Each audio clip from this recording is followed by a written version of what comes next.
everybody, and welcome back to the Best in Guild Throne and Liberty Talandre Championship Series for NA West. I am Blue Squadron, joined on the desk once again by my boy, Little Fatty GG. You want to say hi to the audience?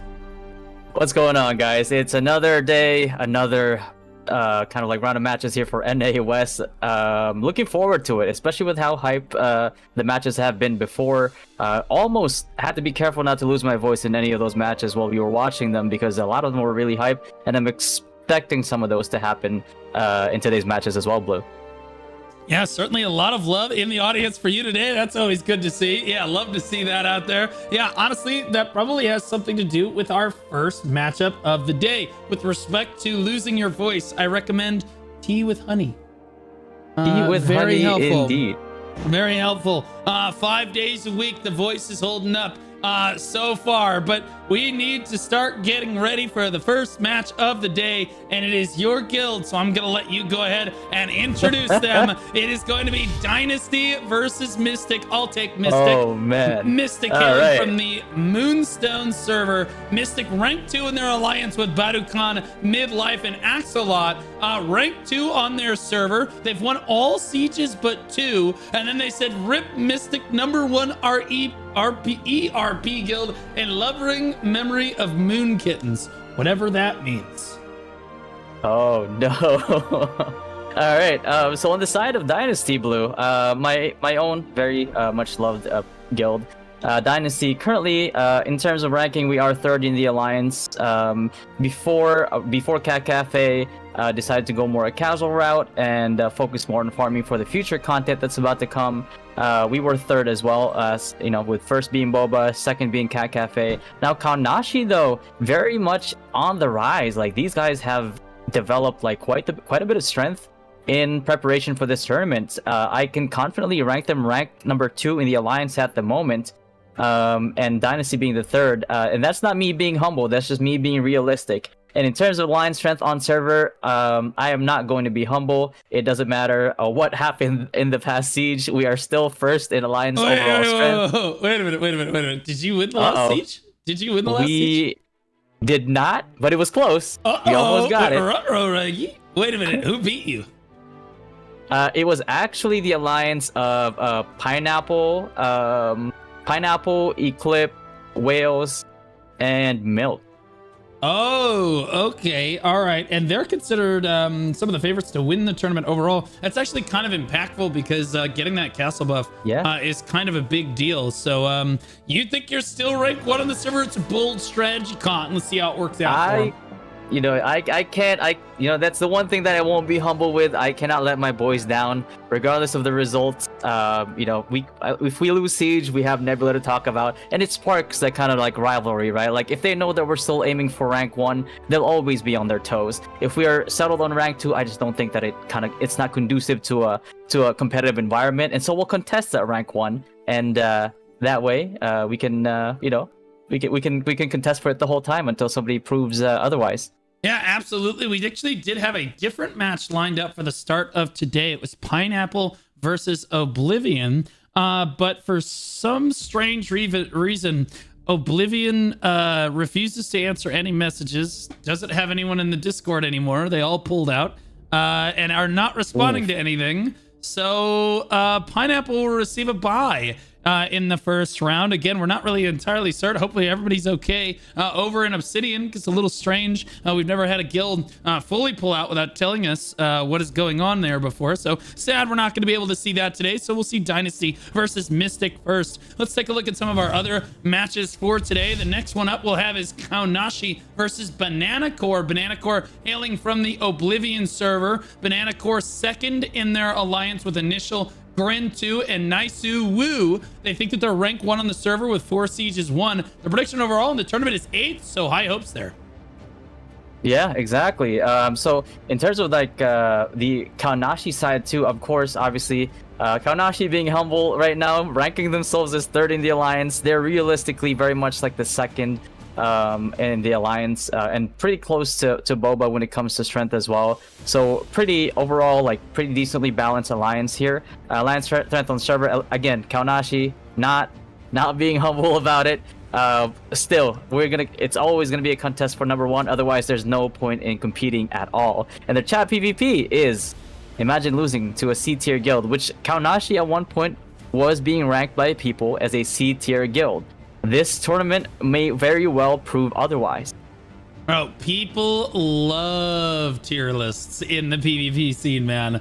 And honestly, nothing is more offensive to guilds than being ranked low on a tier list. But I gotta say, I have always been thankful when people put my guild, whatever that may be, in a really low tier, because then expectations are low and the only place to go is up. And then you get placed with all the weakest guilds and you just start turbo blasting people in fights. Exactly. I mean, I've always liked that. So I think Kaonashi with the right angle on that one. Look ahead to the next match of the day. It's going to be Boba Tea versus Darkness.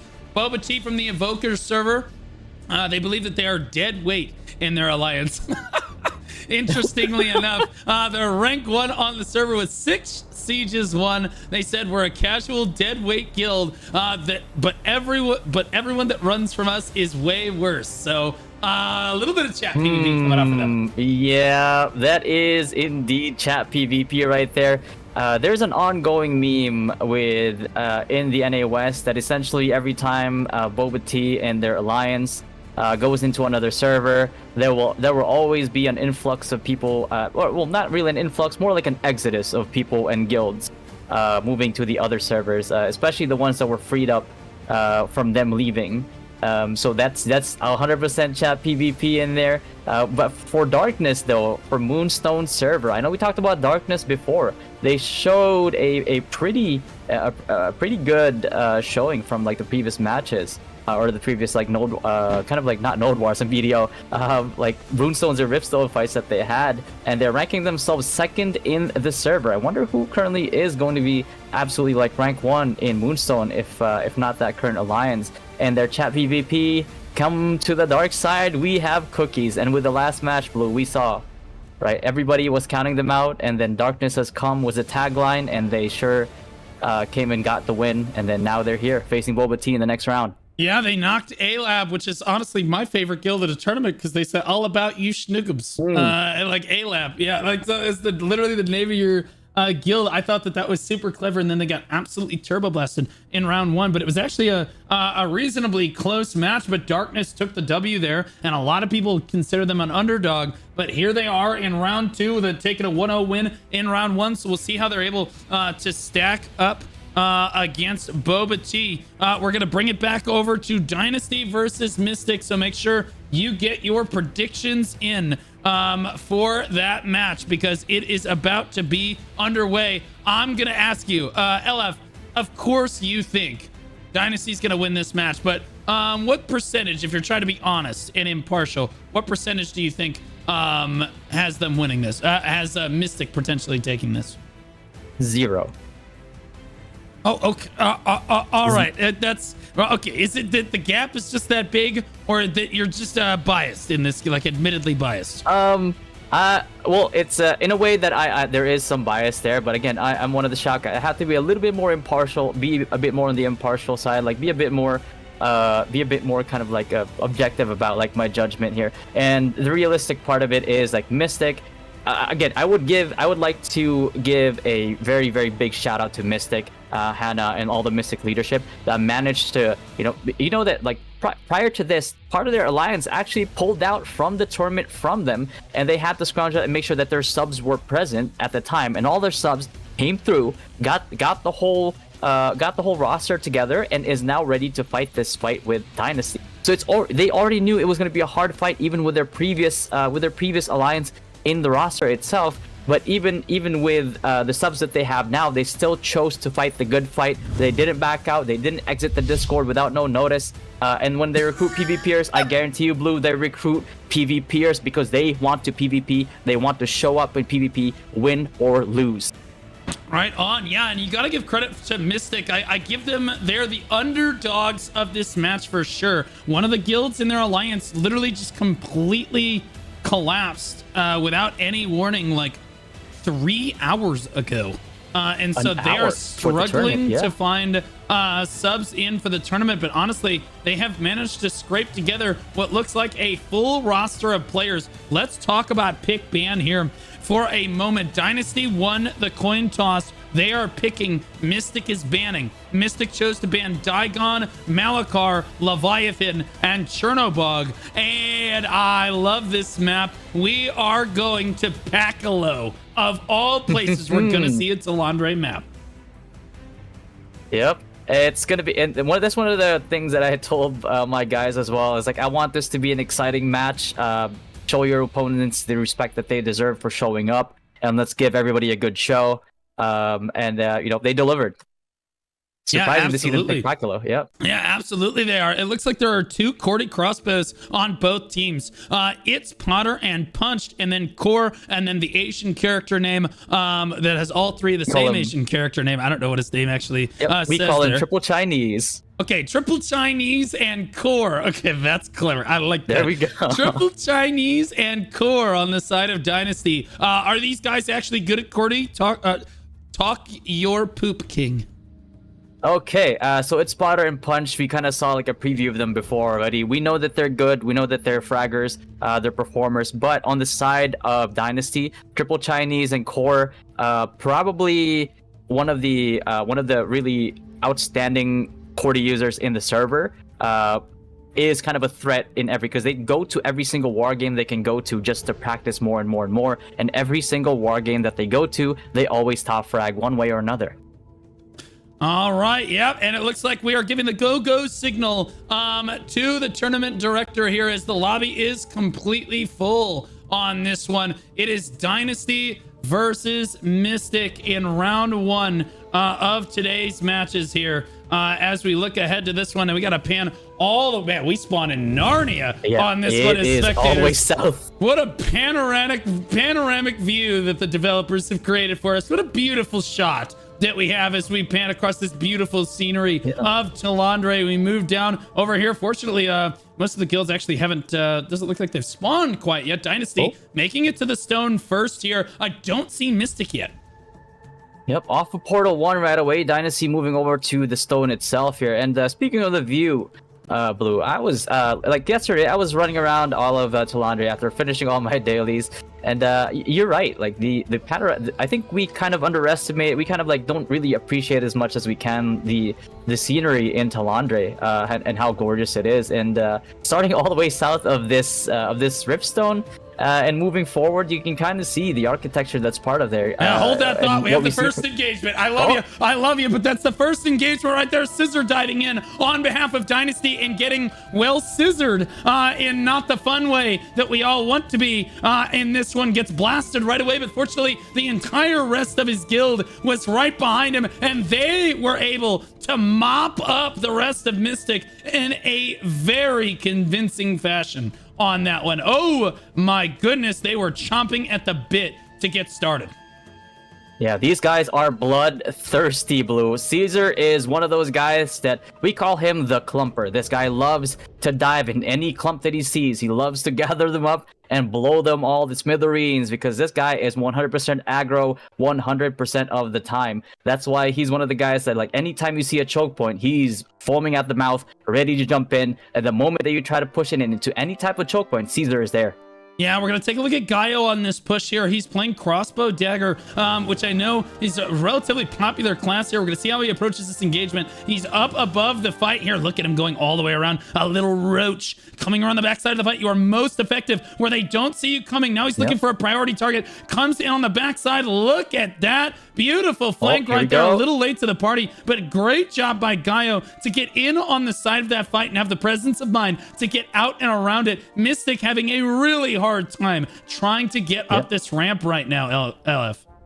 Yeah, although I'd like to give a little bit of credit here to Hannah, one of Mystic's guild leaders. He used to play crossbow dagger, and looks like he's transitioned over to Steelheart. I'm guessing with his crossbow dagger build before is more focused on the bonus damage build for Steelheart here, kind of acting still as a DPS. Really good flank. Managed to sneak up behind Dynasty here as they were pushing down the choke point. Unfortunately, with majority of their clump being decimated before before they even got to the back line. The amount of impact that they were able to do with the flank was minimal. And yeah, they have to retreat here. They have to go back and regroup with their group, which is probably the best move that they can do after luring Dynasty all the way up to the Rift Zone itself. Yeah, man, Dynasty putting on a clinic against Mystic here, doing their best right now, but honestly on the back foot. You can see just how safe Su is in a healing position. This is a Seeker right here, which is currently considered the best healing class in Throne and Liberty. Su on the back line right now. You can see just how little threat he is actually under. And when you're under this little threat as a healer, it's very easy to stay calm, stay composed, click on the low health bars and make sure that everyone in your guild, not just your static party, is healed next to you right there. So you see how quickly people are able to catch heals here. On the Mystic side of things, it is not so easy. They're standing up on the portal right now, facing a relentless onslaught from Dynasty as they move up the ramp. The pulls are brutal on this one. Yeah, and also, like, one of the things I want to point out here for the side of Mystic is if you look at where the Rift Zone is right now, they actually have people positioned here. So what they essentially did here for their guild was they lured Dynasty all the way over to the next portal, and then had probably 2 flank teams on their end here take control of the high ground. And what I'm expecting from them here is probably porting over to portal number 1.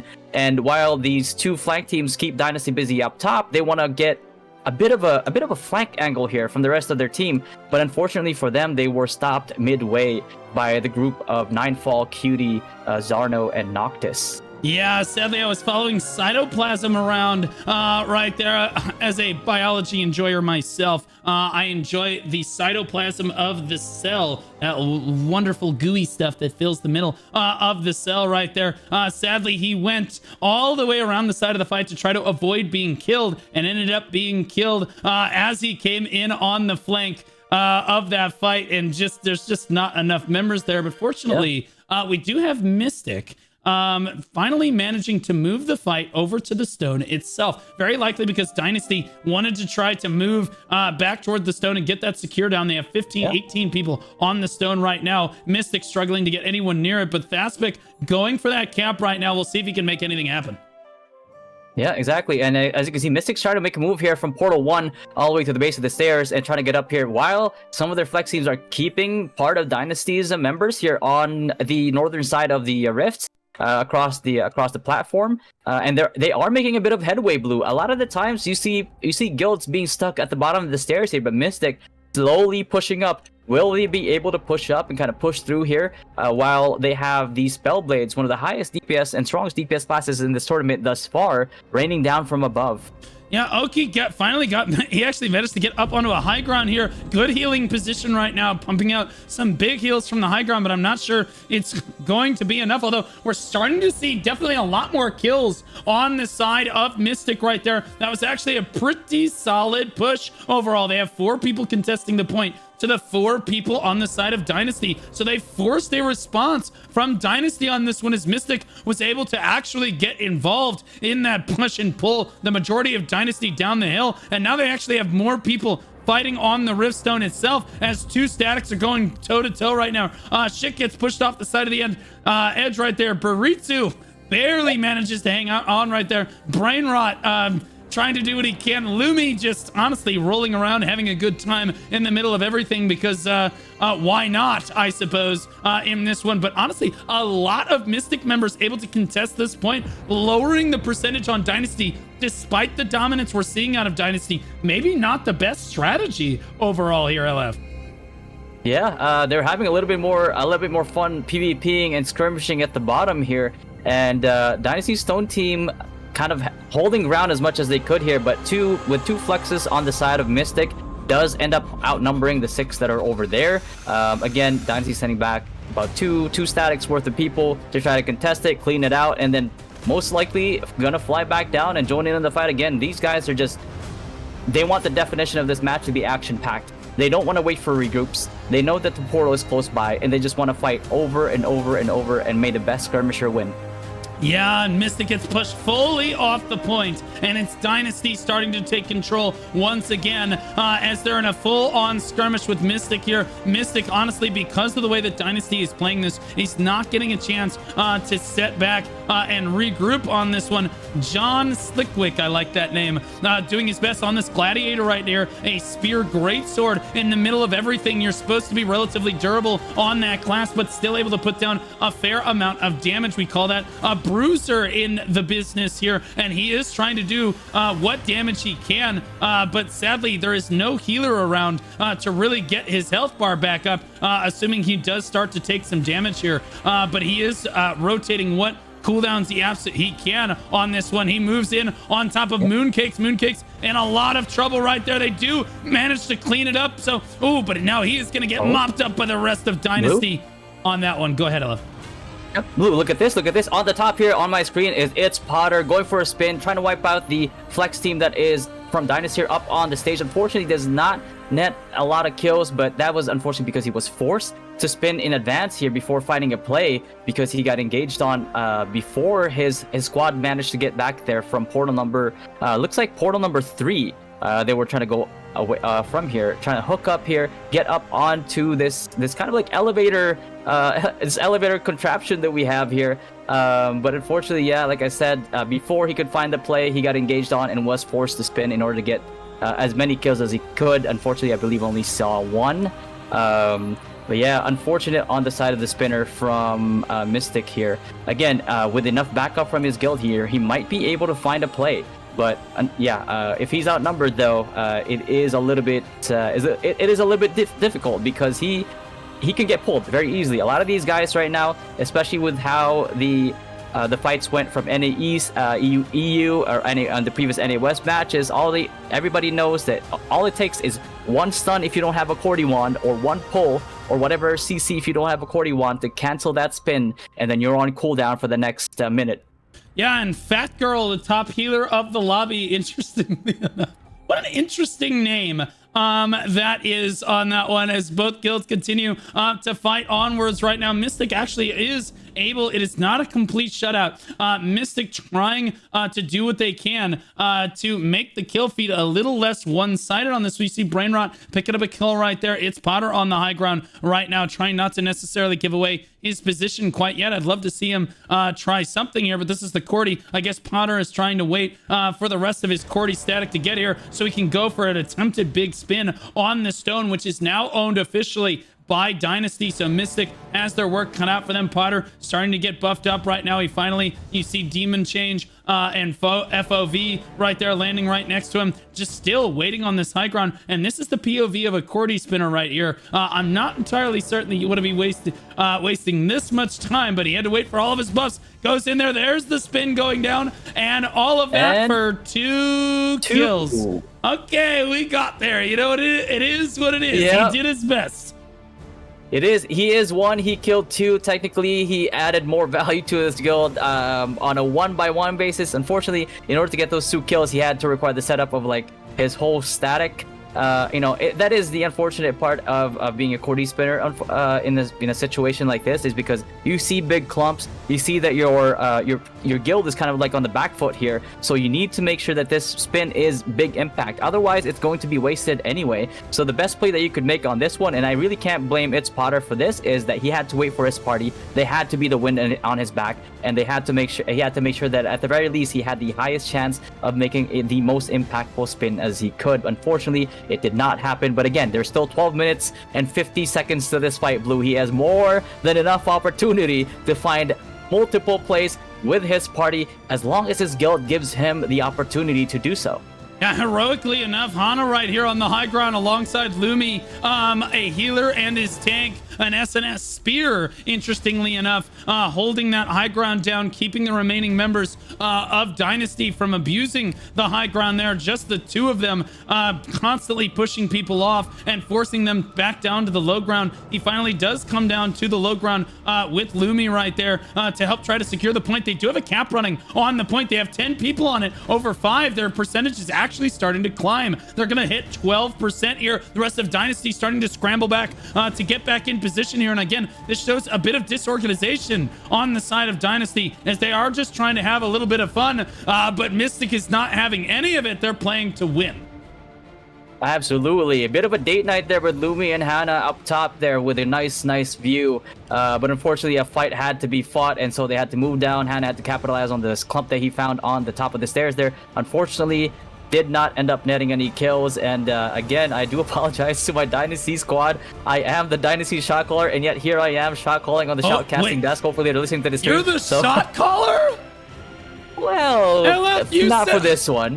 What? You're the shot caller for the guild? You could have told me that. Oh, this dude said, "No, guys, all due respect, the tournament's not going to shoutcast itself." So these guys, Dynasty's running around like a bunch of headless chickens in voice with one another. No wonder there's a little bit of a lack in communication going on the side of Dynasty right here. LF said, "Screw you guys, I'm going to go shoutcast this tournament." Yeah, exactly. I mean, it just shows a level of trust that I have with my guild and my guys, right? Like trust. Yes, trust. Yeah, that's the word. Yeah. Absolutely. That's the best way I believe to describe it, in my humble opinion. Definitely not biased. Definitely objective in terms of description there with with the amount of trust that I am giving to my guild, and they feel it, I'm pretty sure, and that's why they're doing relatively well at the moment. A little bit of lapse on the stone there, but I think they're just really here just to have fun. Mystic is also here to have fun a little bit, with a slight inkling of wanting to win, because an upset here, Blue, yeah, they would definitely make this win. Tournament.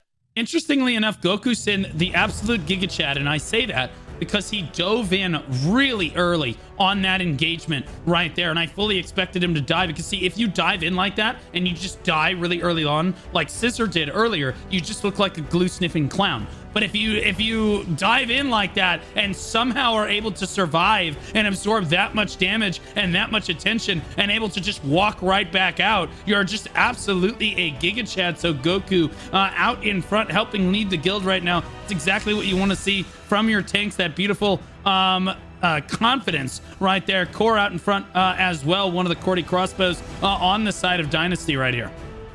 So a little bit of lore here for Core. He actually blew up his PC the night before the tournament. So this man is currently, in order to make it to this match, went to an internet cafe. Out of town, he was at 70 FPS. I'm not sure what he did for this match that is allowing him to somehow play decently well in this matchup. But he did what he did, and that's the kind of dedication that you want to see in players, right? It's like, okay, something came up. How do I still participate in this, in something that I signed up for? You don't back out of a tournament just because of a slight, a slight inconvenience. You don't just leave the Discord out of slight inconveniences or the fact that you're scared to fight. You fight anyway. Win or lose, you always fight, and that's exactly what Mystic is showing here as well. The willingness to fight despite the setback that he experienced an hour before the match, before the tournament. And really showing out here for NA West. Let me get this straight. Your Cordy crossbow, of which you get 2 during the tournament, bricks his PC. And so you say, we want you to essentially go to a Starbucks and play on like an Alienware laptop equivalent computer during the tournament with the rest of us. One of your most pivotal members on the squad is playing with what essentially amounts to Holiday Inn Express internet on, again, Alienware laptop technology. That is passion bold. Is pain, Blue. Passion is pain. If you're passionate about something, you make it work regardless of what life throws at you. And in this case, it was a C4 equivalent of a PC. And if an internet cafe is the solution, then an internet cafe is the solution. And it's exactly what he found, a solution to his problems a night before the tournament. Yeah, and we see the healers from Mystic forced to abandon to the low ground right there. Their cap is actually still going right now. They're at 3% now, though, as I think Dynasty is getting on top of this one. Rainstar finally manages to find his way to the high ground, but a common strategy on this map is to consistently pull people off the edge, which is why guilds do not like the map a crazy amount. But I'll be honest with you, I really like watching this map, watching the dynamic with the elevator, pushing and pulling people off the edge. You see it go back and forth the whole time. Gay on the high ground right there, doing what he can to basically fire unobstructed there, but chooses to try drop down anyway. Izuna now in the middle of everything. Big corny spin right there on the side of Dynasty to basically clean out the Mystic members. Mystic really having a hard time right now. Nucleus definitely one of the top kills on the side of Mystic. The spear dagger, even he is having a hard time trying to get through this Dynasty wall of players, LF. Yeah, exactly. And speaking of this rift, Blue, the reason why I also love this one is because the angles that you can take on this rift are very, very dynamic. It's kind of enabled by the fact that the portals are so close as well. You have your run-ups, you have your hookups, you have your elevator. There's so many angles that you can take here that you will almost always, as long as you know how to distribute your resources, your troops, there will always be multi-angle approaches and engages that you can take here, and that's the reason why you're seeing so many fights coming in from everywhere. A lot of the matches, like let's say for example, fights like mmorpg Rift, for example, you'll see guilds kind of like spawn on one and then the rest of the guild kind of like engage on that, right? But not in Pakilo though. Pakilo, you'll see everywhere in this map right now, all directions from where this rift is, you'll see fights going all over the place, like skirmishes happening just like left and right. Yeah, absolutely. Ninja Knives doing what he can here. This great sword dagger users is one of the toughest classes, in my opinion, to play properly in large-scale PvP. You can see the floor POV he has going on currently. Let's see if he can isolate targets. It's certainly the highest single target damage of the game is Greatsword Dagger, but he needs to try to isolate targets because you just don't have any AoE on this class, so you don't really want to dive into the middle of everyone. You can see he gets into the middle of everyone right there. He goes invisible, and now he's sneaky. He's sneaking around. He's looking for a target to try to lock down right now, but he's just unable to find one. His guild getting absolutely roasted in the background right there. Ninja Knives does catch a heal right there as again he looks for a priority target, tries to stay with Rainster, who appears to be his healer, doesn't want to step out of range of his healer there, but again, Ninja really struggling to find priority targets in this match. Yep, and Mystic at the moment going for the high ground play here right on top of the little elevator. About a party of Mystics so far and counting, trying to get positioning up here and trying to rain down on the people on the rift there, while the rest of their tanks and their kind of like their Stone Taker team here trying to get presence on the rift. Unfortunately, it is not quite enough, but I like the approach that they're doing here at the moment, where they know for a fact that they have to find a window where they can rain down without much danger, because if they dive down here right now, especially with triple Chinese in the middle of the rift, diving over here with the majority of your guild is just a death sentence. One spin and that's all it takes. Yeah, fragmented right here in a 2v2, decides to think better of it. Shining in Kilthus on the side of Mystic, in my opinion, winning out in that 2v2 right there, as they got both members of Dynasty to back off right there. Kilthus doing what he can on this healer in this matchup to step forward again. Shining now getting really, really low, but again, Kilthus keeping him supported from the backline right there is another beautiful example of a healer and a tank working really well alongside one another, as we're under the 4-minute mark in this match, and there's fighting absolutely everywhere. It does look like that Mystic holds the high ground on the elevator. Hana and his boys up on the high ground. Lumi keeps transforming into an orange. I'm not entirely certain that healer is all with it. You are losing, Lumi. That's not when you want to BM with the orange, my friend. You normally BM with the orange when you're ahead. Somebody should send him the Membo. Maybe he's just that happy to be here. He doesn't care who's winning at the end of the day. Manq doing what he can to hold the top of the stairs with his other two statics, but they are getting cleaned out, LF. Yeah, speaking of cleaned out here, down from 2 parties all the way to about 3 people here on the stairs right now. It is not looking good for Mystic, but again, the beauty of this map right now is that like anywhere you go, this is one of those maps, and this is one of those fights that legit looks like an actual real-life battlefield. There's fighting everywhere. You see people fighting up on the ramparts. You see people fighting up on the elevator. You see people fighting down on the ground. And yeah, it looks like the strategy here from part of like Dynasty's main ball is to stop the flow of Mystic coming from Portal 3. So basically Mystic, as they're diving down, gets caught up here, but they're ranged, their staff daggers and some of their possibly actually a liberator here as well, raining down from the high ground, and that's something that Dynasty just cannot adapt to unless they port to Portal 3 themselves.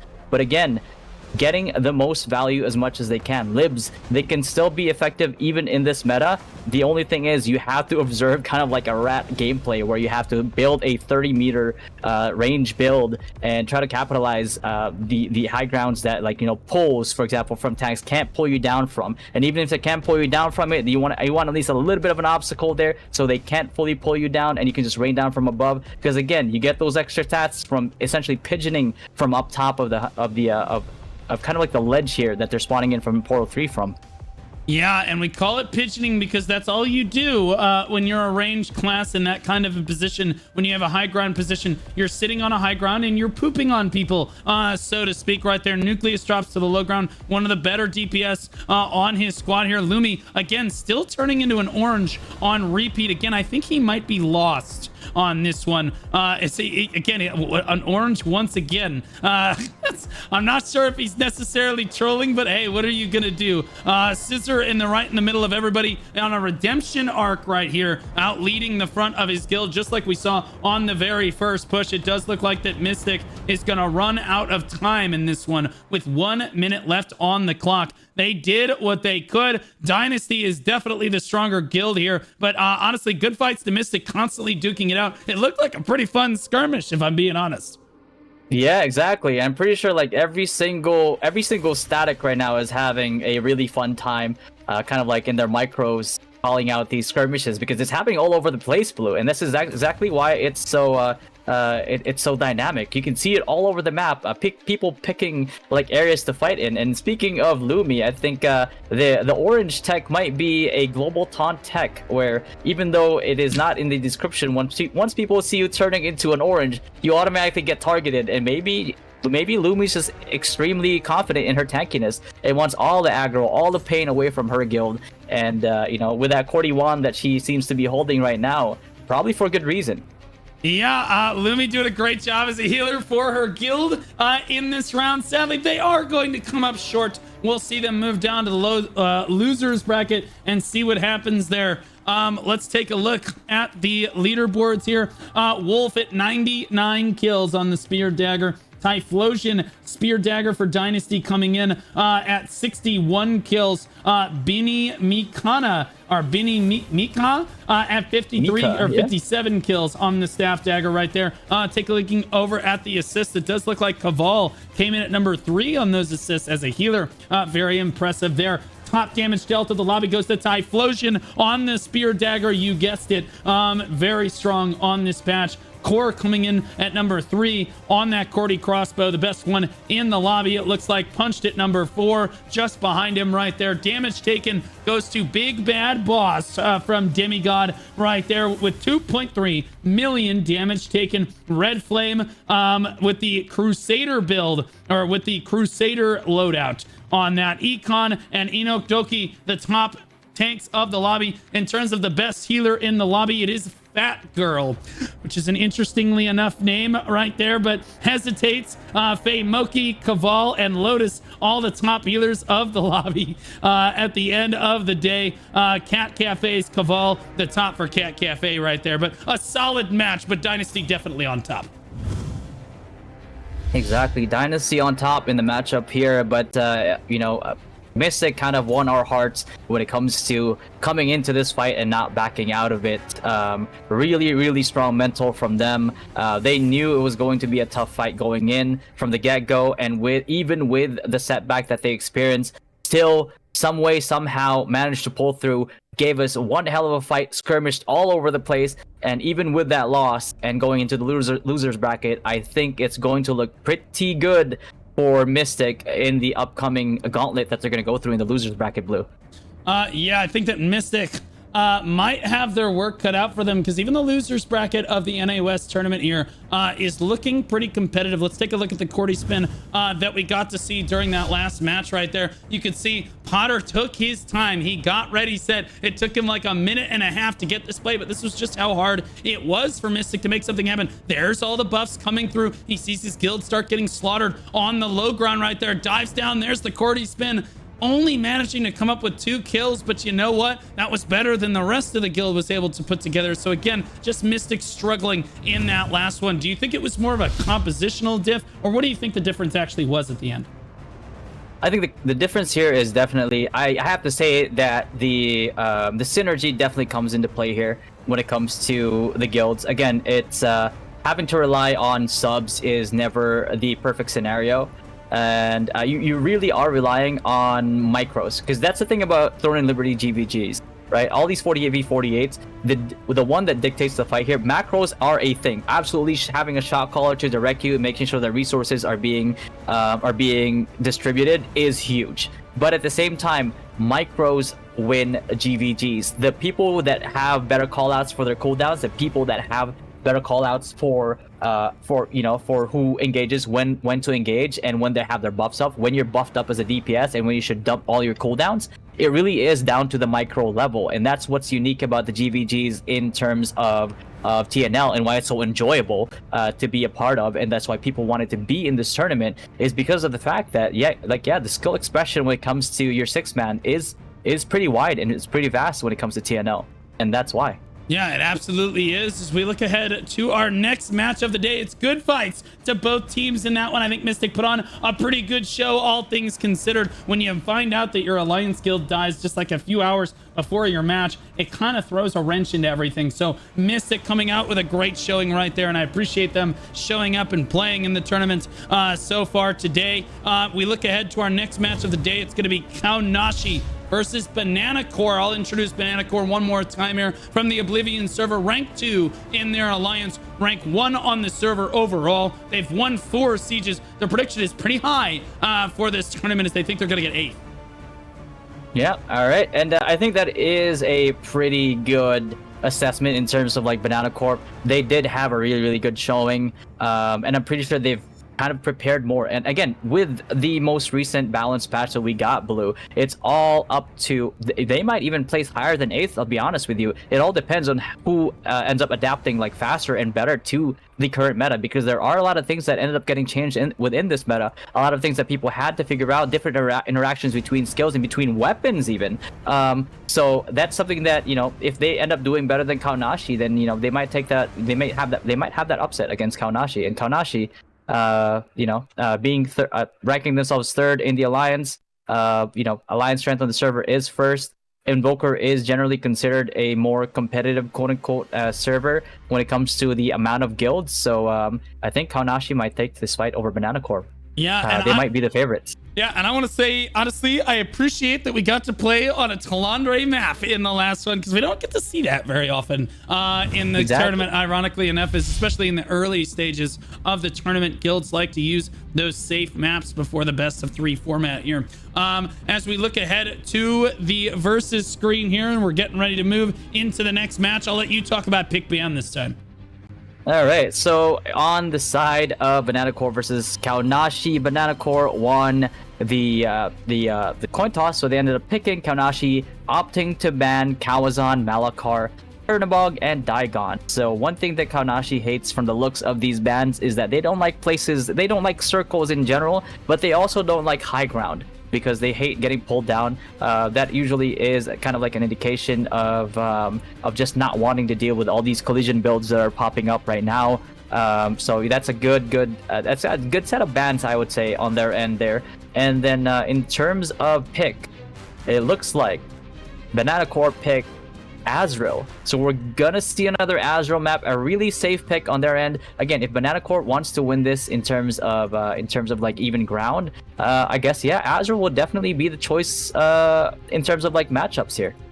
Yeah, absolutely. Azrael certainly a very safe Riftstone here as we give the go to the tournament director. The lobby is full and ready to go. Take a look at the Cordy crossbows. The names you're looking out for, chat, on Kaonashi's side are Fruit Loops and X Lucky.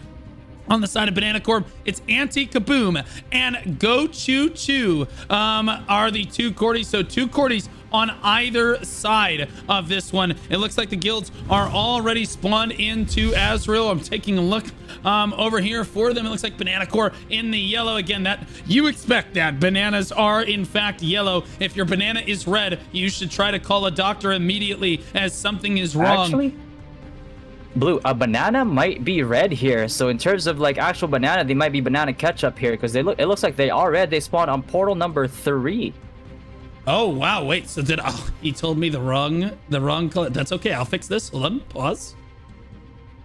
Bam. Absolutely. And in Fixed. terms of positioning here, Banana Corp not falling for the usual bait of pushing straight onto the rift with a singular choke point here from portal number 3. Really smart move by them. And then now fully engaging Kaonashi, not opting to wait on the side of the defense here and opting instead to fully engage on the Banana Corp stack that was evenly spread out. Really decent positioning here on the side of Banana Corp.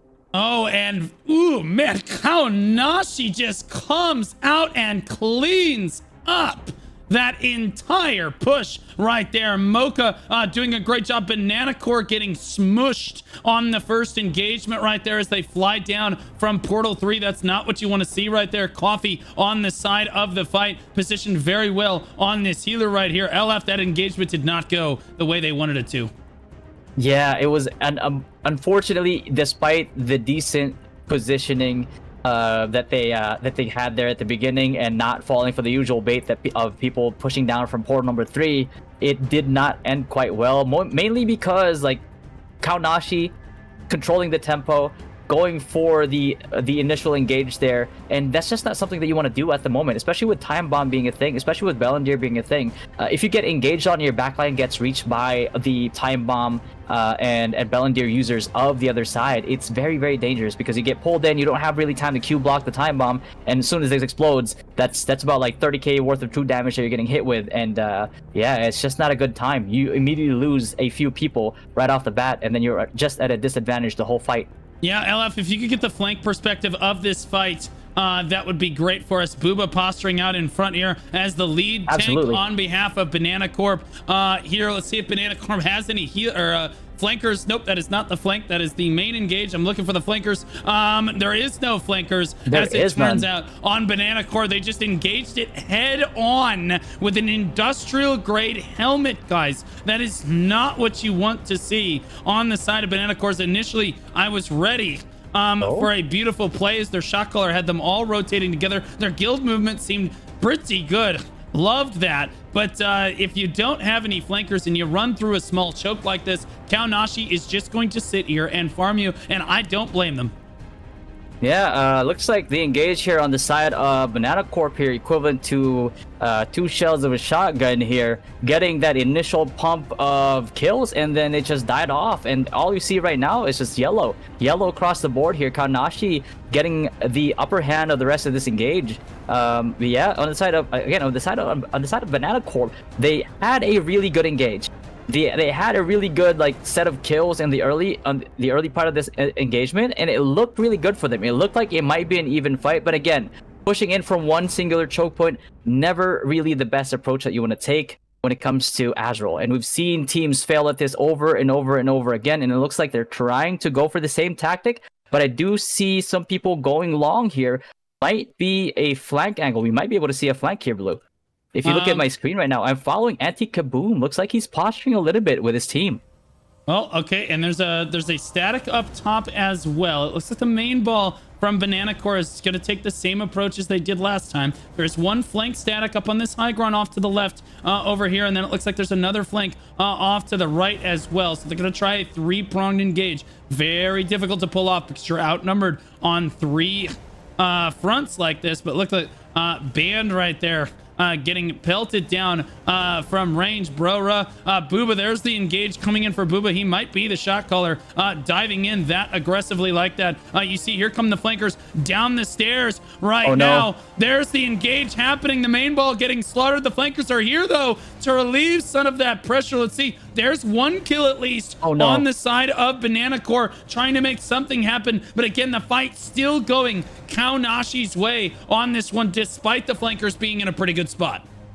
Yeah, unfortunately here for Anti-Kaboom, he had a really good position here for a flank in this initial engage, but unfortunately for him, Kaonashi sending 2 statics worth of people to intercept his party, and that is just not something that you can win, especially when they're not as clumped as they are supposed to be for you as a Cordy spinner. And Anti-Kaboom's party here just gets decimated on the side. Like, just ultimately they were outnumbered. He went and he tried to go for the spin there, but unfortunately he didn't get any kills out of it. Just an unfortunate circumstance on their end here. Might be a better tactic to send in 2 statics instead. 1 to enable the initial engage on the backside there with the flex team maybe, and then 3rd being your Cordy group getting that opening, getting that initial engage. Oh, and here we go. We have the engage coming up the stairs for Kaonashi, not even letting Banana Corp get their feet underneath them this time. Banana Corp was still in the middle of a regroup, and Lucky said, let's dive up the stairs and punish them for being out of position right now, because they dove down just a little bit too soon. But you can see this is actually not going as well for them. But Lucky with a huge kill feed on the Cordy spin at the top of the stairs right there, wiping out at least 8 members of Banana Corp all on his own. Banana Corp was trying to fire from the high ground, and honestly you would think that they would win this engagement firing into a small choke with a solid concave like this, but the AoE and the determination on the side of Kaonashi, they're shoving straight up those stairs. They do not care. Yeah, this is pretty surprising. Funneling into this singular choke point and somehow still getting the upper hand of this engagement. This is unheard of for the most part in even matches. So you can kind of tell the dominance here in terms of Kaonashi. Really daunting on the side of Banana Corp here. Again, Kaonashi in Japanese for no face, if you've ever watched Spirited Away. And right now, looking at every single red member from Banana Corp disappearing here, every single one of them getting spirited away back into portal number 3. Yeah, I'm not entirely certain why they keep just diving down to the low ground the way they are. Yeah, they should be grouping up here on this high ground. I would not want to see anyone coming to the low ground quite yet. There we finally have a good group up for Banana Corp. They certainly are struggling in this one. We'll see if they can make anything happen on their side of things. Noodle, Admiral, Sama, Kirsi finally rejoining the fight right there as they decide to tentatively move to the low ground. Brobra sees it, the good scout right there on behalf of Kaonashi. They're ready for this engagement. I'm not sure they want to run up the stairs into the entire force of Banana Corp. The reason why it was working last time is because it wasn't all of Banana Corp on that high ground up there. It does look like that it's West dove to the low ground very ambitiously, and now here comes the rest of his guild, but I think that he may have come out a little bit too soon on this one, LF.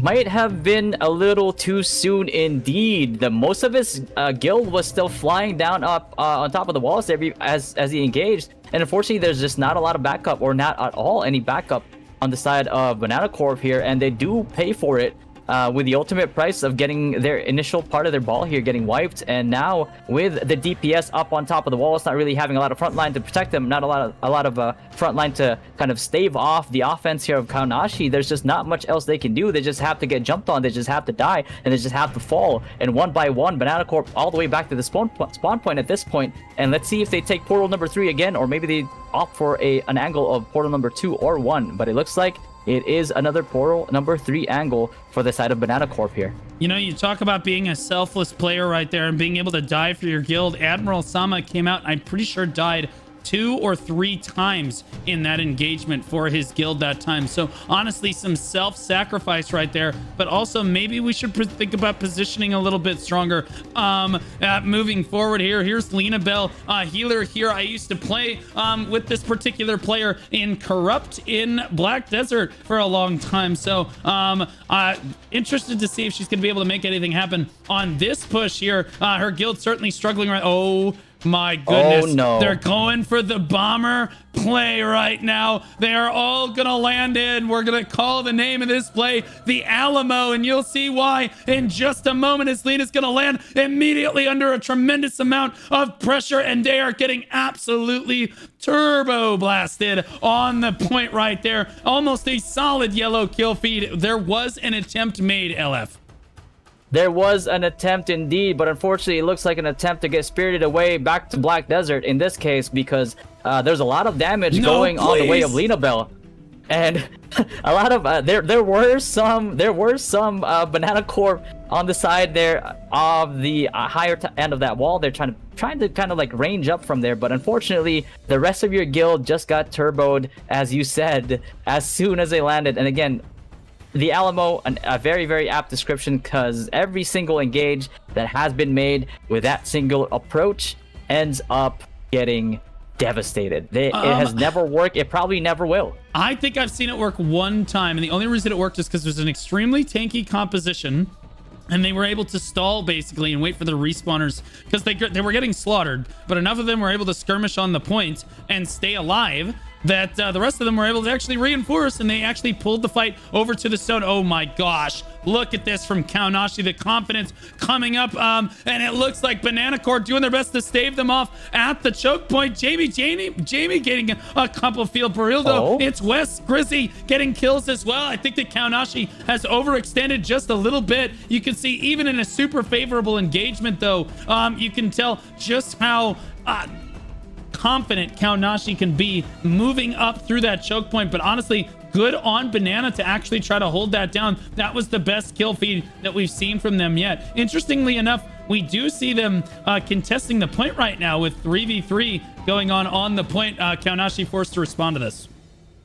Yeah, exactly. And that was I'm surprised Banana Corp didn't capitalize on the hookup there by Kaonashi. They were in a very vulnerable position, because usually when you push up a choke point, it's easy to take advantage of it, but even more so when you're trying to hook up from a low ground where you have that like lapse, like the few like 1.5 seconds of you not being able to do anything, and you're also in a choke point, and you all end up on the same singular spot, and it's so easy to capitalize on people doing that. And it's very surprising that Banana Corp could not respond to that play immediately, but it looks like their Stone Capper team though capitalizing on the fact that Kaonashi kind of overextended here a little bit, tried to get that take, but a good response on the side of Kaonashi, sending 6 to 6v3 on the Rift, and they ended up taking it back. Yeah, you can tell the suppository that the healers are really struggling on the side of Banana Corp. You could see how long I was locked on to suppository there on that staff dagger, and he just could not receive a heal on that one. As now we're watching Jamie here on a bow staff, trying to stay in position, trying to be in a good spot, but gets pulled in and immediately killed. Again, the healers just cannot position correctly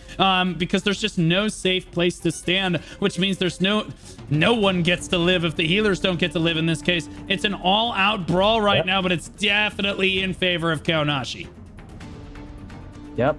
And right now, I'm looking at Fruit Loops right now, buffing up, making sure to Q block, get the mana back, and looks like trying to go for a play, gets stunned before the Cordy buff gets applied, jumps in, about to spin most likely here. Can he do it? Will he do it? And he does, and he gets...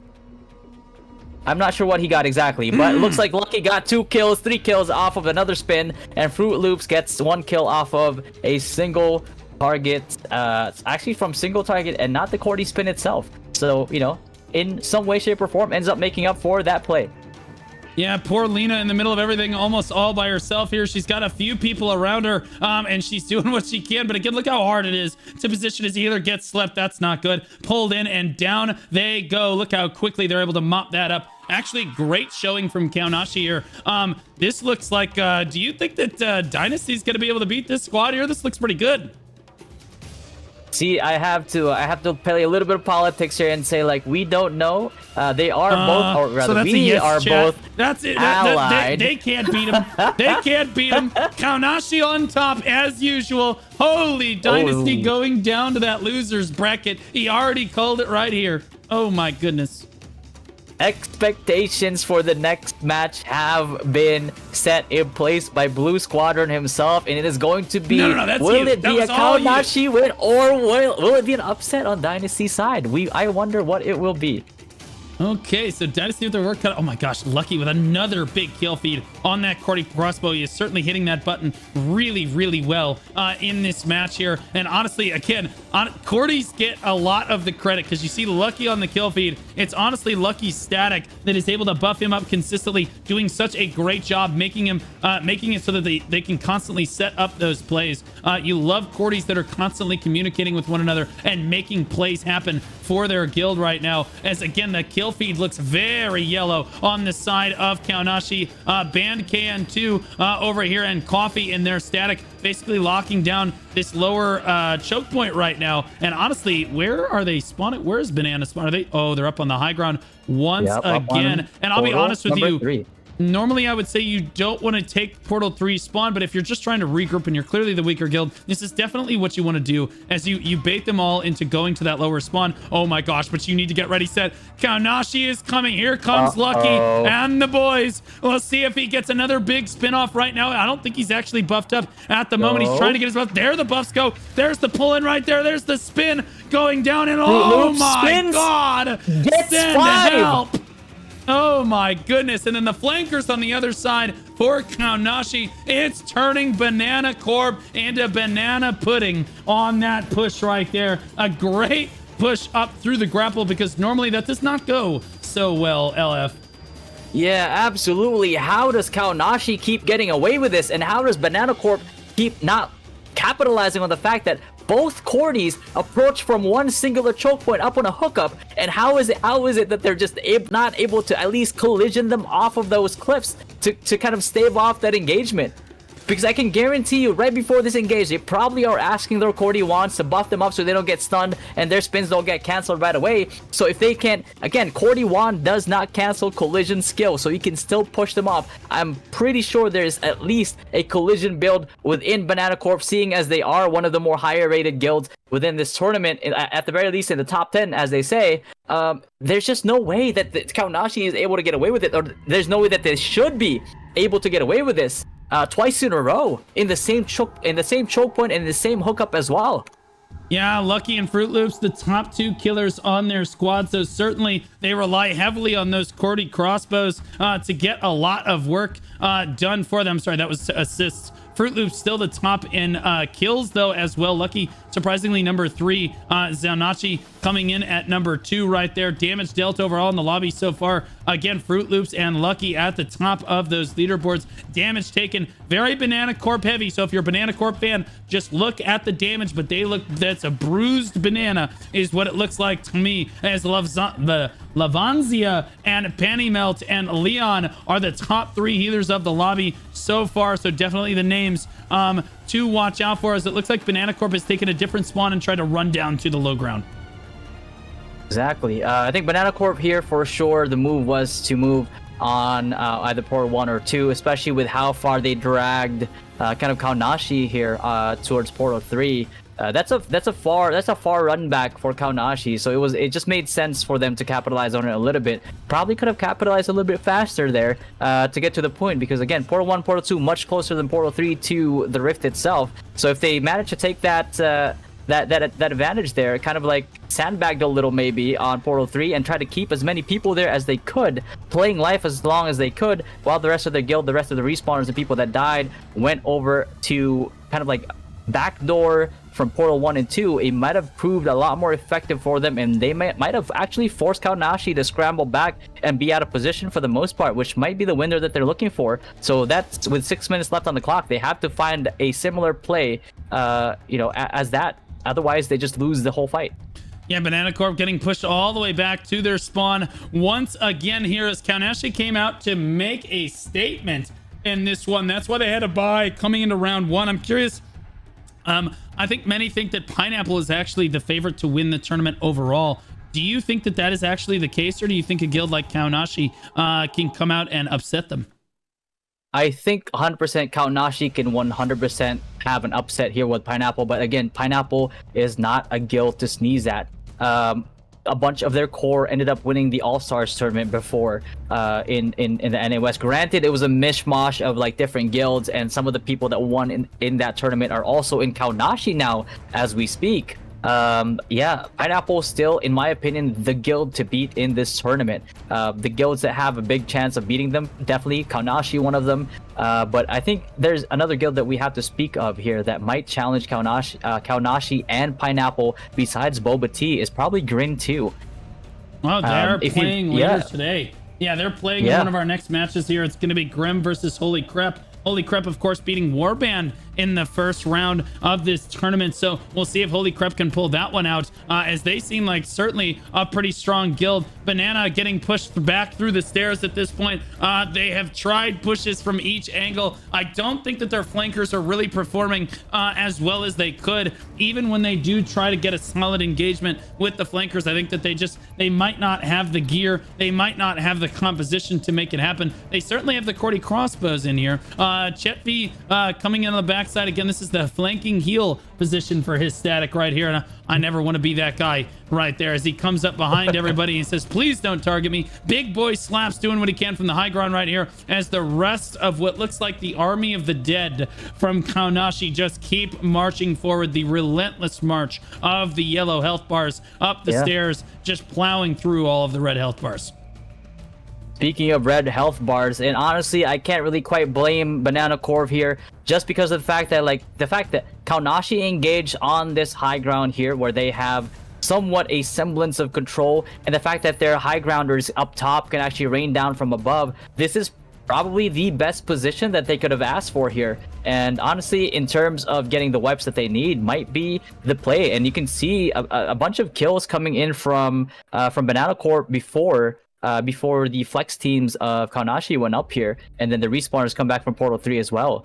Yeah, that was essentially the best play that they probably made this entire game. Yeah, you should absolutely be able to pull the people firing from the high ground to the low ground down there, but we did not see Kaonashi do that. Maybe it's because they're lacking. They know they're on top of this one, but again, the front line should have the heads up awareness to know you should be pulling those people to the low ground so that they can't keep getting kill feeds. They can't keep outputting that DPS there. We see a lot of the top guilds across the world doing that strategy consistently, where one guild tries to stand up on a high ground and they just yoink them all down to the low ground and spin all over them is usually the play there. Banana Corp in what looks like a relatively solid brawl, but if you don't look at the kill feed, it looks like it could be reasonably close, because Banana Corp is just spawning and running back as quickly as they can. Bulk and Rage getting a kill in there in the sea, in the ocean of yellow in the kill feed. Yeah, and exactly, Blue. If you don't look at the kill feed here, like an undying immortal army that just keeps spawning and running forward, the fight definitely looks as if it is close. But unfortunately, if you look at the kill feed, it's nothing but yellow on red right now. Hold that thought. We're at 33% on a cap right now. Wes has gone around the backside of the fight and he morphed. He actually snuck onto the point. They got up to 35% as the rest of Banana Corp tries to spawn in the low ground. Sneaky play coming out of Banana Corp right there. They got up to 35% on the point right now. And now they're all flooding in from that. They're trying to distract the rest of Kaonashi on that high ground, and they are not flying down right yet. They still have 6 people on the point. They're desperately trying to keep more people on the point than their opponent. I mean, it's a long shot, but look at them. They're all flying in. They're all coming in from the lower spawn here. And again, that percentage continues to climb up to 40% with 1 minute and 35 seconds left on the clock. Their strategy is to just distract Kaonashi. Exactly, distract Kaonashi, sandbagging the whole entire time and getting this one last Hail Mary play. But unfortunately, with 32 on the side of Kaonashi on the point and only 10 of Banana Corp, it is looking pretty grim with 1 minute and 10 seconds left on the clock here. Might not work. It was a very, very valiant effort for sure, but it was just not enough. Again, we see here Banana Corp just not giving up. 32 on Kaonashi, 19 on Banana Corp here. They're flooding in. They're trying to have that staying power, getting a decent amount of kills on their side there, but unfortunately it's not enough. It is more than double the amount sometimes here from the side of Kaonashi, and it's just not enough. From 30% down to 23.2%. It is looking pretty grim, and it is looking pretty over on the side of Banana Corp. 39 seconds left on the clock. It is not going to happen for them, unfortunately, Blue. Yeah, that was a pretty clever play, though. You got to give them credit. Baited them all up to the high ground like that, and then only had like half the guild spawn on the low ground. And since Kaonashi is winning so hard, they actually convinced them, like, oh yeah, we're just winning even harder. Look how hard we're camping them on the spawn. Meanwhile, the point was being taken by the other half of Banana Corp on the low ground. It's West doing a great job of getting that cap initiated, and honestly, Kaonashi almost lost it at the end. That would have been absolute cinema karma to see them actually come through and win that because of Kaonashi made a mistake. But again, it shows lapse in judgment on behalf of Kaonashi. They're gonna have to pick it up in the next round of this one. We look at the kill feed right here, 103 kills apiece for Zaonachi, Fruit Loops, and then Lucky Summon coming in at 76. So a little bit of a gap right there. Fruit Loops doing a great job on that Cordy right there. Assist-wise, Zaonachi and Lucky and Fruit Loops, again, the top three on assist. Damage done, 4.9 million damage done for Fruit Loops, 4.8 for Lucky. 3.6 for now Zaonachi. Mayumi on the staff dagger right there at 3.3 damage taken. Here's the banana core. Big boy slaps. It's Wes, Rimuru, Block, and Booba coming in as the top 5 tanks of the lobby right there. 1.9 million, 1.99, almost 2 million damage taken, the highest in the lobby. Lavanzia, Panny Melt, Leon Hua, TCG Firebrand, Yonki Manoso, and Linkla, the top healers of the lobby. We look for the top healer on Banana Corp. It is Bach, followed by Chano Peja, followed by Neko, followed by Ramiru down there at the bottom. But hey, good fights to both guilds, but definitely one clear winner in that match. Absolutely, one clear winner indeed. Kaonashi here with a statement, and it's not to kind of like downplay that either, because Banana Corp is at the end of the day a strong guild. We've seen them perform, we've seen their performance, and they were doing extremely well in their previous match. It's just that again, with the side of Kaonashi here, just too strong, and that's one of the reasons why I said they are definitely one of the people that or the guilds rather, that you can expect to perform really well in the tournament and very much potentially take it all. Yeah, potentially on that one. If we want to take a look at the Cordy spin that we got to see firsthand on this one, they're going up a grapple. This is not supposed to work this way, but this is just how dominant they were there. You see Lucky coming up here. He's all buffed up. Fruit Loops is also buffed up there. Big spin after the pull in right there. And Lucky actually he's not even the one that gets all the kills. It's the rest of his guild picking up all those kills. But oh my goodness, did they not pave the way for that? A little bit rough. That should never be possible, LF. Yeah, exactly. Lucky walk. So Fruit Loops can definitely run and fly, soften them up there, finish off by Fruit Loops. And yeah, it's just how Cordy does as Cordy goes. Once you have two of them, one of them softening them up, one of them finishing up the kills, you will get that kill feed that you saw just now. Yeah, absolutely. It's a good fights to both teams. Love to see some of my old friends playing in Throne of Liberty there. So that was really, really cool. We're going to look ahead to our next match now, which is going to be Boba Tea versus Darkness. Boba Tea from the Invoker server. They believe that they're dead weight in their alliance. We'll see if that's actually the case, but they're in the Kaonashi alliance, and we just saw them play along with Dynasty as well. A good day for that alliance so far. Cat Cafe in that alliance as well. They believe they're rank 1 on this server with 6 siege wins. They said we are a casual dead weight guild, but everyone runs for us, and they are worse. Exactly. Everyone runs from us and is worse. Nothing more that you hate to see in PvP and in a PvP game than guilds running away from other guilds and not wanting to fight, despite the fact that you may win or lose. Sometimes you might get your kind of like behind handed to you a little bit, but that's fine, because every loss is a winning, is a kind of like a learning process, right? Like that's how you get better. You don't get better by bullying guilds that are weaker than you. And on the side of Darkness here, speaking of bullying here, Darkness, what we thought of these guys was they were gonna get bullied by Alab, and boy were we proven wrong. They definitely 100% showed up for the fight, and you know, expectations be damned. Darkness took the fight, and again, as their tagline says before, come to this dark side, we have cookies, and with those cookies, Darkness has come. Yes, they have. I'll let you cover pick ban as we move over to the versus screen real quick here. We're getting the final moments of the lobby ready here for both teams. Yeah, all right. So in terms of pick and ban, Darkness won the coin flip here, and they opted to pick.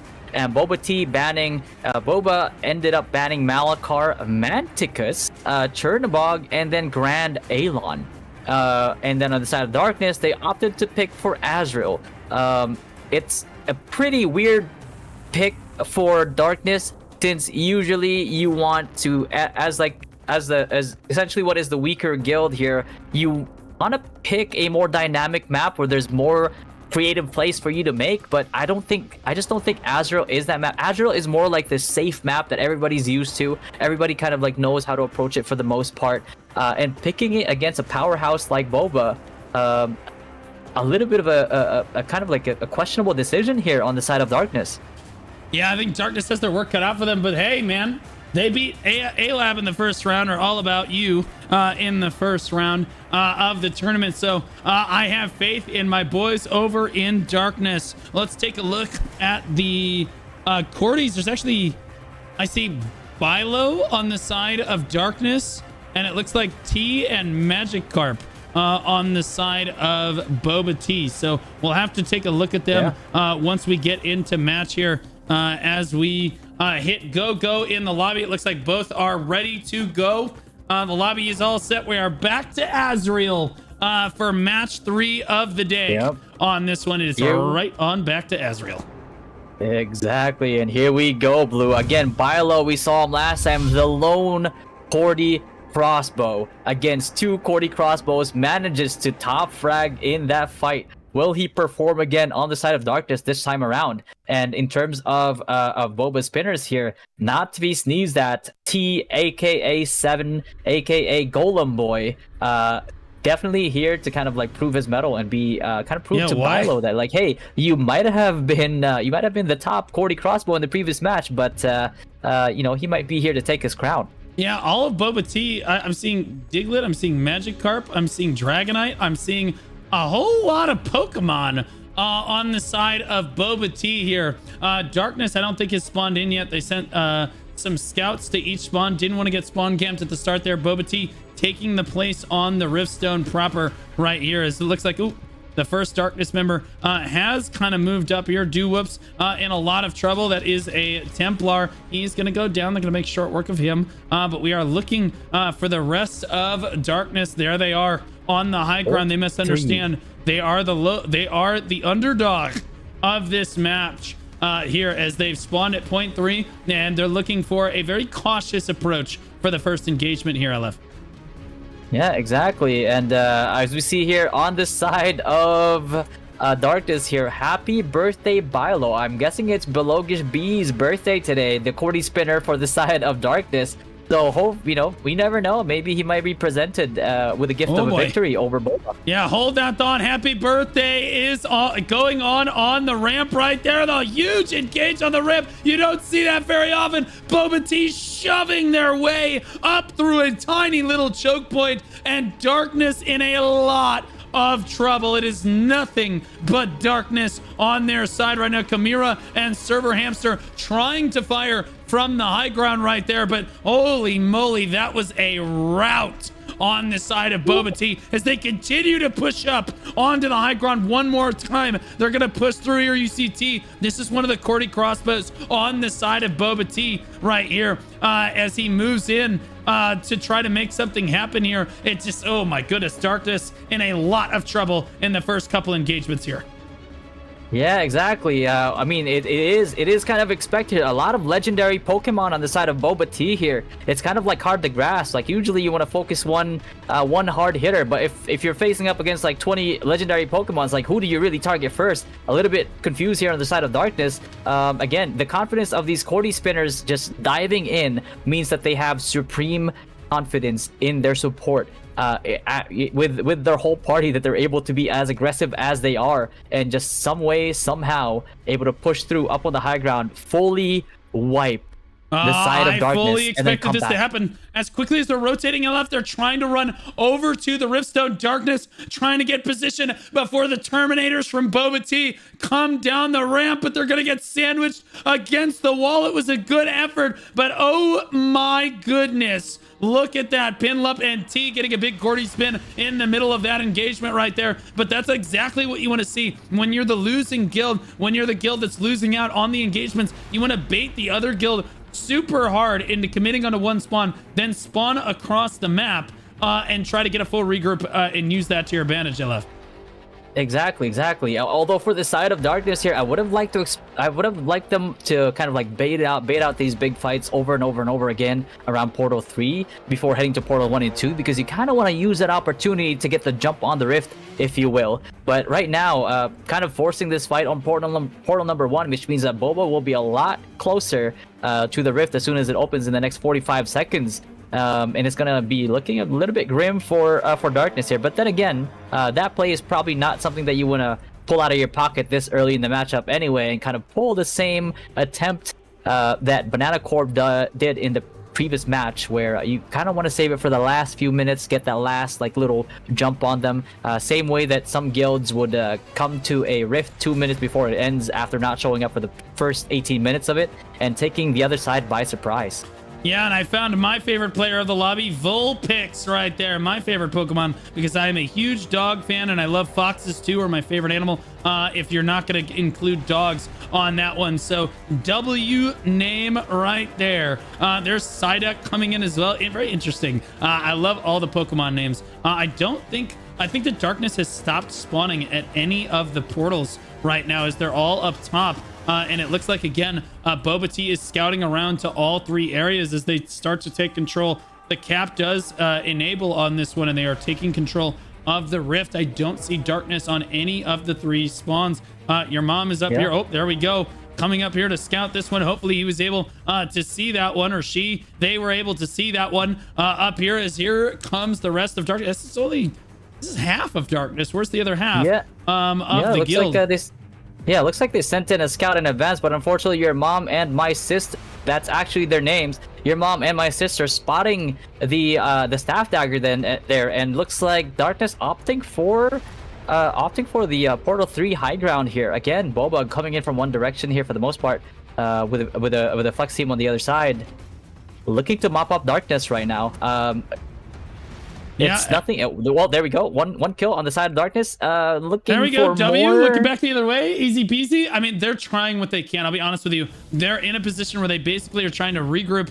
They're like, okay, nobody spawn. We're gonna wait and see what happens here. And we're going to send in our scouts and try to find a good place to spawn at. They actually did manage to get people onto the point. They have 7 people on the point against the 2 on the other side of Boba Tea. So interestingly enough, they actually almost have more percentage than Boba does. Boba is not happy about that. They commit the entire guild back to try to stop 6 people from darkness. Definitely overcommitment right there on behalf of Boba Tea. But you know what? Hey, you got to give it to him. The resiliency in darkness to try to make that alley-oop, that backdoor play happen cannot be understated. When you're losing like a guild like this, to a guild like this, it's very easy to become demoralized as you push in, and the kill feed just looks so one-sided like that. For them to be constantly trying something different, trying to find that win in spite of everything like this, speaks volumes, I think, to their leadership core over in darkness. I'm very impressed. Exactly. Just being able to pull out play after play after play and kind of like wear down the awareness here of Boba before going basically for the jugular, as you will, trying to take this rift from behind. It definitely shows the level-headedness of the leadership on the side of darkness. Still somehow able to take care of, kind of like take advantage of these windows that Boba is essentially giving them by pushing up all the way up on Portal 3, which is again the furthest away from the rift in terms of portals that people can spawn into here. Yeah, and I do not want to be in C. Riddle's position right now on the side of darkness. He's a great sword dagger at a position where his team is getting Baja blasted this quickly. It's so hard to locate targets in this regard. But I gotta say, Darkness's shot caller is absolutely gaming. They're getting regroup after regroup down in a dominant position like this, where Boba Tea is just jumping on you every chance they get. They are managing to consistently get regrouped, and now they're going to fly down to the low ground, keeping some of their members up on the high ground, looking for a flank. They're going to come in from 2 sides, try to box in Boba Tea to the best of their ability. A good engagement, or a good attempt anyway, on the side of darkness, but sadly they feel like paper mache, LF.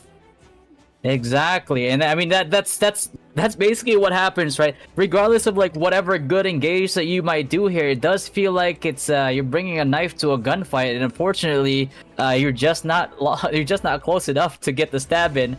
And yeah, again, Darkness, again, credits to them for continuing on this fight. Looks like they're leading up Boba Tea on top of the stairs here, trying to get the high ground again, shooting down from up above. But I'm not sure if it's enough because as we've seen before, stranger to just diving up there. Yeah, Server Hamster on this bow staff here, do what he can to pump down some damage onto what looked like Terminators from Boba Tea. Look at this pigeon POV right here, guys. He's going to try to throw as much damage as he can to the low ground. There we go, onto a Nico right there. There you go, getting some big damage down. If you don't know, you do a lot more damage if you're on a high ground over your opponent on this one. So really cool to see him trying to do that. Oh my goodness, big Cordy spin at the top of the stairs coming out from T on the side of Boba Tea. And that's going to clean the rest of Darkness up. It's a little one-sided, but honestly, they get another cap on the Rift. What is going on? Boba with another fumble up onto the point. And these guys, I mean, I got to hand it to them. These are some rodents on this side of Darkness. These little guys, these rats coming in here, trying to make sure that they at least get an attempt onto the point repeatedly like this, keeping Boba Tea on their toes. Yeah, exactly. I mean, Blue, if you're up against a fully armored samurai and you're a ninja, you want to be sneaky. You want to play to your strengths. And right now, it looks like the ninja way is the strength of Darkness here. Again, true to their name, hiding in the darkness, in the shadows, and kind of like sneaking up here, getting these like cap plays on Boba, despite the dominance that they're facing at this moment. Yeah, I saw a tornado go out right there. Clearly, definitely tornadoes dominating in the metagame for NA West. Interesting. I see them in just about every match. Sarantha here walking forward, and again, very dominant position to be in for a healer. We saw in the last fight the tanks were actually trying to flank on the side. That's how scared they are to move in for their guild. And look at this, Boba Tea mopping up the rest of the guild over here, and the rest of Darkness trying to regroup outside to the best of their ability right now. Yeah, the thing is, like, that was essentially a good approach if they had approached at the same time, but then because of the fact that the people from portal number 3 went in alone with their statics there, it just ended up being them being outnumbered versus all of Boba, and now Boba free to clean up house on the side of portal 1 here. And yeah, it's just not looking good. Yeah, Amy, certainly one of the most aggressive healers that we see on Boba Tea. She is positioned very aggressively, very often, and that just shows you how much confidence she has in her static, pushing up the ramp here. If we take a look at the leaderboards, you fully expect it to be Boba Tea heavy. Legionnaire, Regirock, Piplup, T, Smeely, Regice, Dragonite, Magikarp rounding out the top of that leaderboard on behalf of Boba Tea. Damage dealt here again looks very Boba Tea heavy, but Gullion, the top DPS of the lobby, on behalf of Darkness, coming in with that Cordy crossbow right there. Damage taken, definitely Darkness favored right there with TV and CB doing what they can at the top. Amy, again, the best healer in the lobby. I know how to spot him. Vulpix, there's my favorite Pokemon, coming in at the number 2, Bromoflexual. Okay, that's a pretty funny name. Coming in at number 3, Zorua, and Psyduck 4 and 5. Best healers in the lobby here.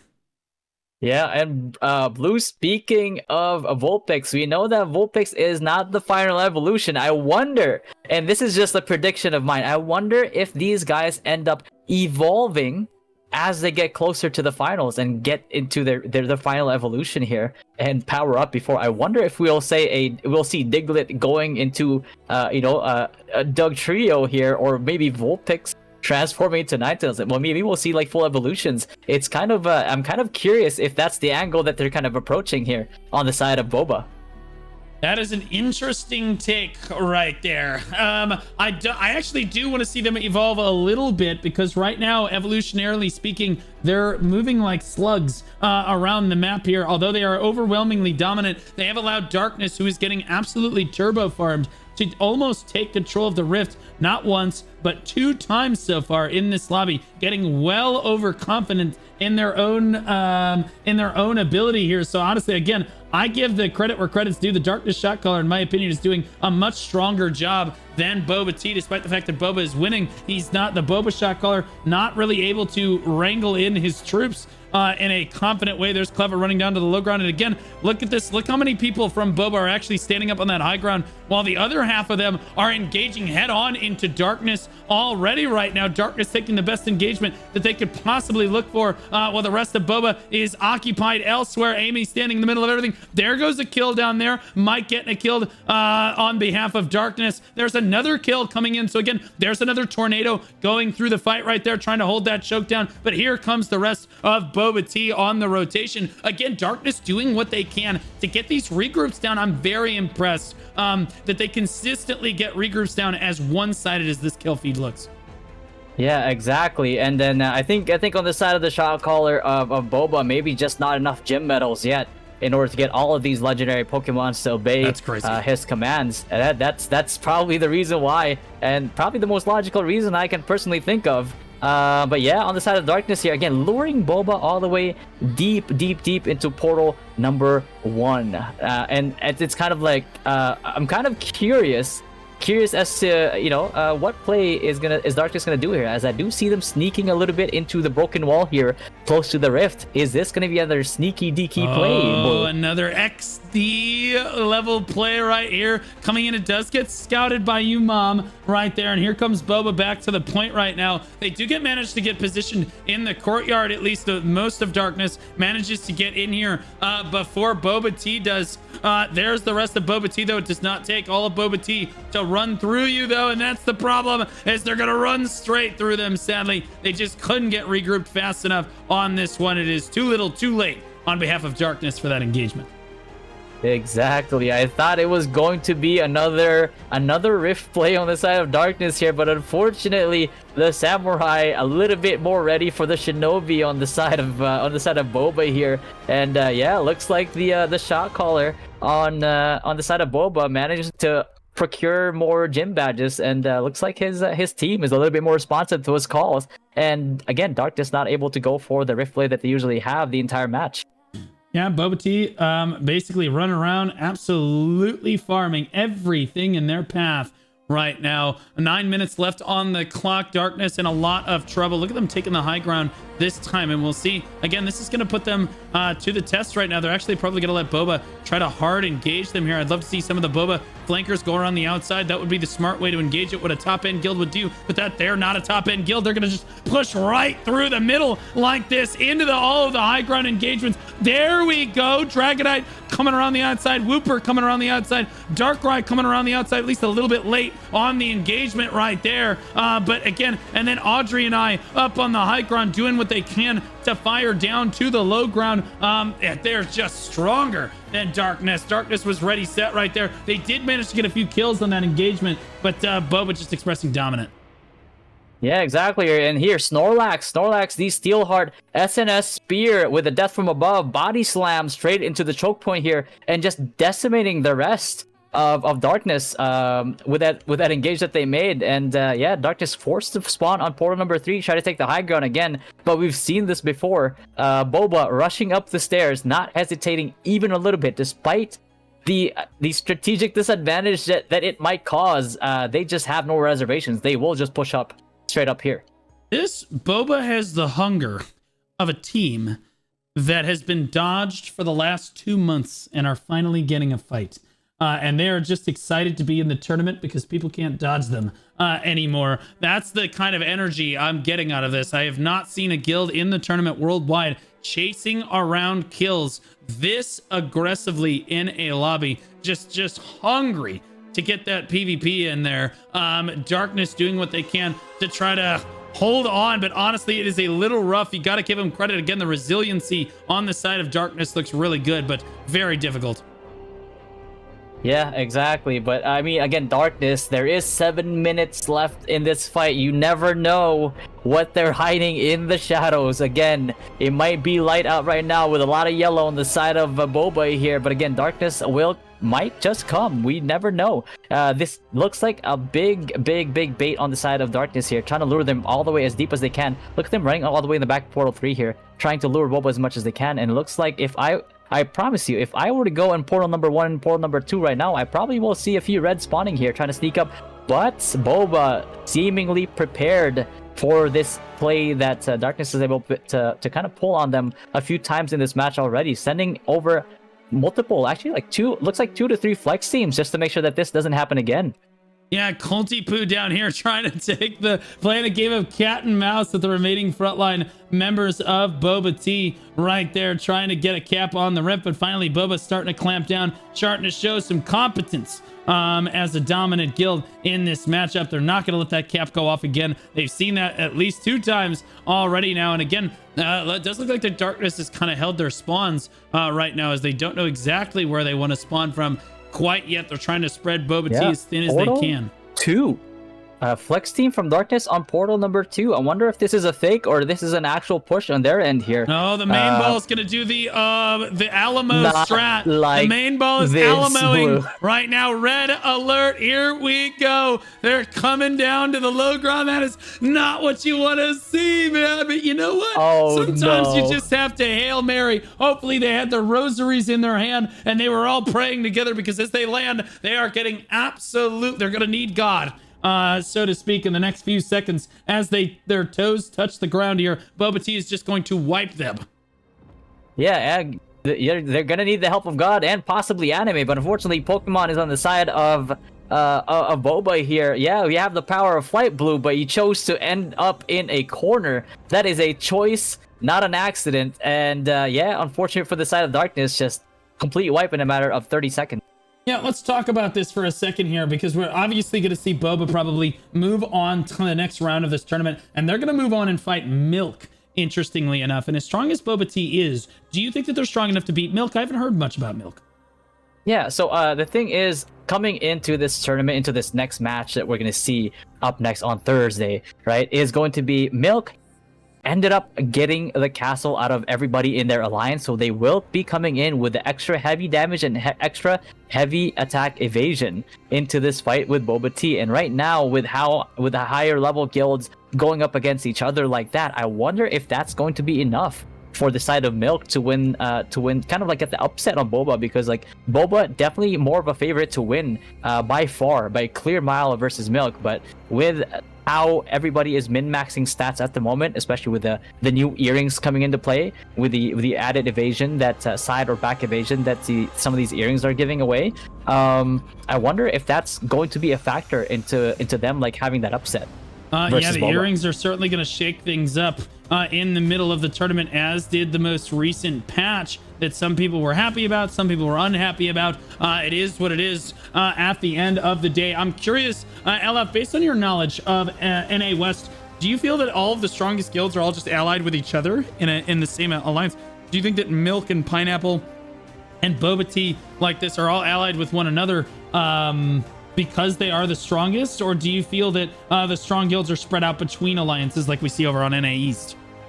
NA West, it started off with a bit of a spread because Pineapple was spearheading their alliance, Boba Tea spearheading their alliance, and in terms of like Grin 2 also spearheading their alliance a little bit here. So there's a bit of a spread in terms of like NA West, and I think it all came down to alliance management for the most part, because again, speaking from my own perspective here with Dynasty, after the heights that we achieved in the early few months of T1, we started to kind of die down a little bit here. Like everybody kind of like counted Dynasty out that we were going to die, and again, this is less credit to me than it is credit to Boba Tea, because Boba Tea, being kind of like, besides just allies, we've kind of formed a friendship outside of the game itself. Stuck by Dynasty, even though we were probably at some point like 30, 40 out of 70, but we chose to kind of tough it out, and Boba, having the choice of getting a stronger ally at that point in time, decided to stick it by Dynasty. And as respect to that trust that they gave us, we rose from basically probably the biggest deficit that any guild has ever survived from on NA West at the very least. Bold statement, but you know what? It might be true. I'm not sure. A lot of the people in chat saying that the strong guilds try to ally with the weaker guilds to make it interesting. That is what you want to see out of your PvP scene. I know that Boba is not currently allied with Pineapple.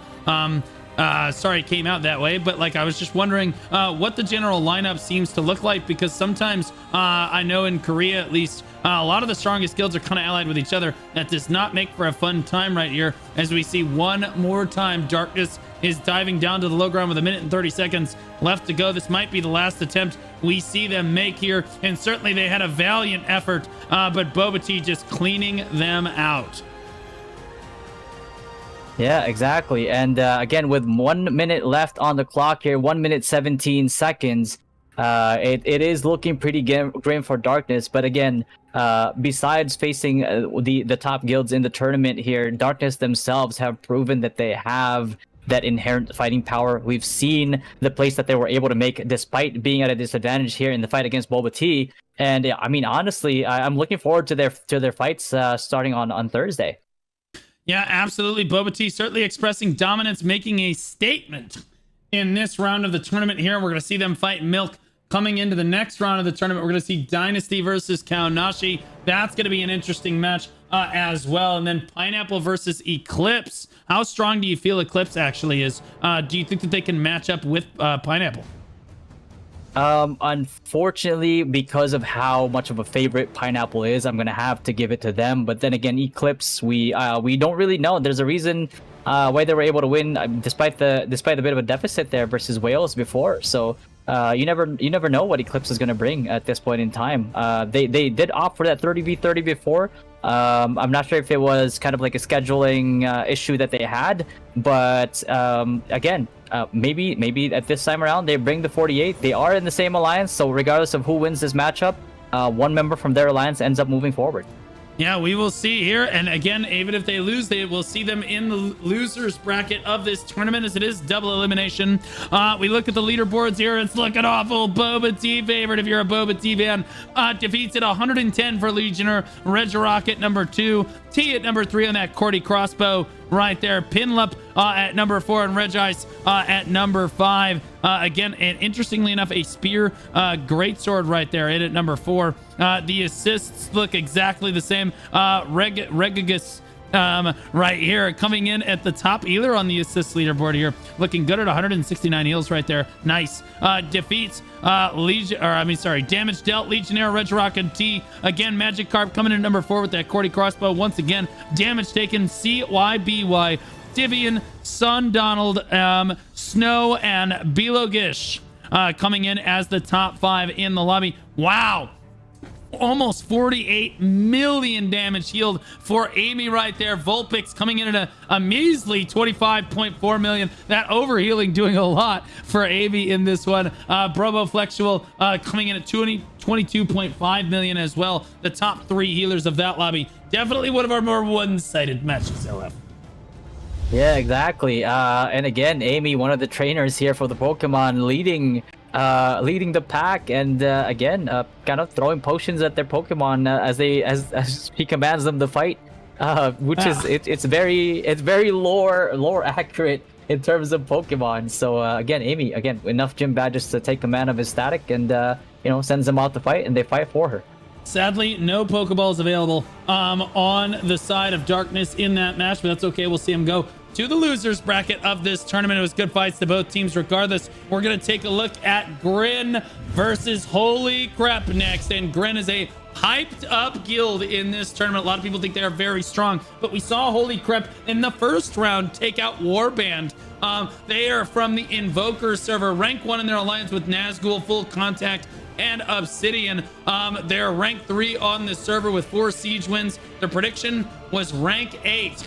And then their chat PvP was one of the most interesting. They said, does Krotha think Warband is going to place anywhere other than last in this tournament? He fell off harder than he did in New World. And then he came out and beat Krotha and Warband in round 1. So honestly, you put your money where your mouth is in that chat PvP. You love to see that. Yeah, exactly. And then on the side of green 2 blue, Oblivion Alliance, they are undisputed first in their alliance here with Banana Corp, Alab, and Backshot. And then Alliance strength on server first. I think there's no doubt about that on the side of Oblivion. Grin is by themselves alone already a very, very strong guild. And with that solid alliance that they have, 100% number one. Sieges won all but one. And then the chat PvP prediction is second round at the very least. I miss Ziddy. F's in the chat for everybody in NOS who knows Ziddy. May he forever rest in peace. Rest in retirement. We miss you. What did he? What happened? Oh, to him? He's alive. He just quit the game. Oh my God! You can't say it like that, bro. What are you doing, bro? Like, what are we? Oh no. Yeah, he's resting because he's tired. He's his last thing to say was "I'm tired, boss." So that's why we tell him to rest. Oh my God, bro. You made it sound like he got hit by a car or something. Can we please clarify next time I had a Yes, heart it was attack? only a flash wave. It was only a flash wave. It's basically the same thing. Holy moly, S in chat, my God. I'm interested to see if Holy Crepe can actually stand up to Grin based on what I've heard about them as a guild as we look over toward the versus screen for this match. Let's talk about pick ban. I'll let you go through it. Yeah, pick and a ban. Grin 2 won the pick, which is incredibly dangerous. And Holy Crepe opting to ban Grand Aelon, Chernobog, Pakilo, and Daigon. And yeah, definitely you don't want Pakilo, Cherno, or Daigon because going up against Grin and picking anything with a high ground advantage, you will be eliminated. You won't even die. They will just take you out of the fight by pulling you out of it. Like, Grin is one of the fastest, I believe, in my opinion, at least the fastest adapters of the new meta. 100% on T2. Yeah, it's a bold statement, but we are going. I was about to say we're going to Kawazan. The first time that we have actually seen the Kawazan Riftstone played across all three regions in this tournament. So not very many people like Kawazan very much, and honestly I think it lends to more one-sided matches based on how the map actually plays on this one, but we'll see who can get to the point first. Holy Crepe has their work cut out for them. They beat Warband, so I'll be honest with you, they might just be happy with that fact right there. As we spawn in to this one, we're gonna make a mad dash to try to get into the live scene. It does look like Grin is immediately headed in towards the stone itself. As we move inside, you can see, oh my goodness, it's really tight in here. I do not see Holy Crepe anywhere. Interestingly Holy enough, Crepe a little bit late on the spawn here. Grin had already spawned from portal number 1, and then they are already inside, and then Holy Crepe spawns on portal 1 as well right after. And they're all pushing from one choke point. Oh gosh, look away, Peaser dives right in. That's not a good sign on behalf of Holy Crepe. I can't believe they chose to move in through one choke like that after spawning in late. They came at it from one side. You cannot do that on Kawazan. You have got to attack from multiple angles. If you give the enemy guild space inside the Riftstone like this, you've got to come at it from multiple angles at once. The Rizzler over here is what I'm gonna call him, or Razor maybe is what he wants to be called. I like the Rizzler in the Rizzler's better. Yeah, over in the corner right there. But again, Holy Crepe just pushing into this tiny choke in the middle of everything past her, keeps himself healthy despite all of that DPS coming down from Holy Crepe. Look at the health bars. Grin just looks invincible. Oh my goodness, Blue. This almost feels like this singular choke push and just Holy Crepe getting wiped faster than a flash wave meta here. It feels like it's very reminiscent of how fast clumps get wiped in T1 almost. With this one directional push that they have. See, the main thing about Kawazan is you have a lot of entrances that you can kind of exploit a little bit here, try to confuse a little bit of enemy, because they don't know where your bombers are coming from. They don't know where your flex scoops are coming from. They don't know where part or a whole of your main ball is going to be coming from, and that's supposed to be your advantage as an attacker. But if you keep on pushing only one singular point, then all they have to do is send both Cordies to that point, and it's over for your whole guild. Look at this. Rich Daddy and his static here sitting around the corner, getting line of sight on the entirety. They think it's safe. Holy Crepe, it's not safe.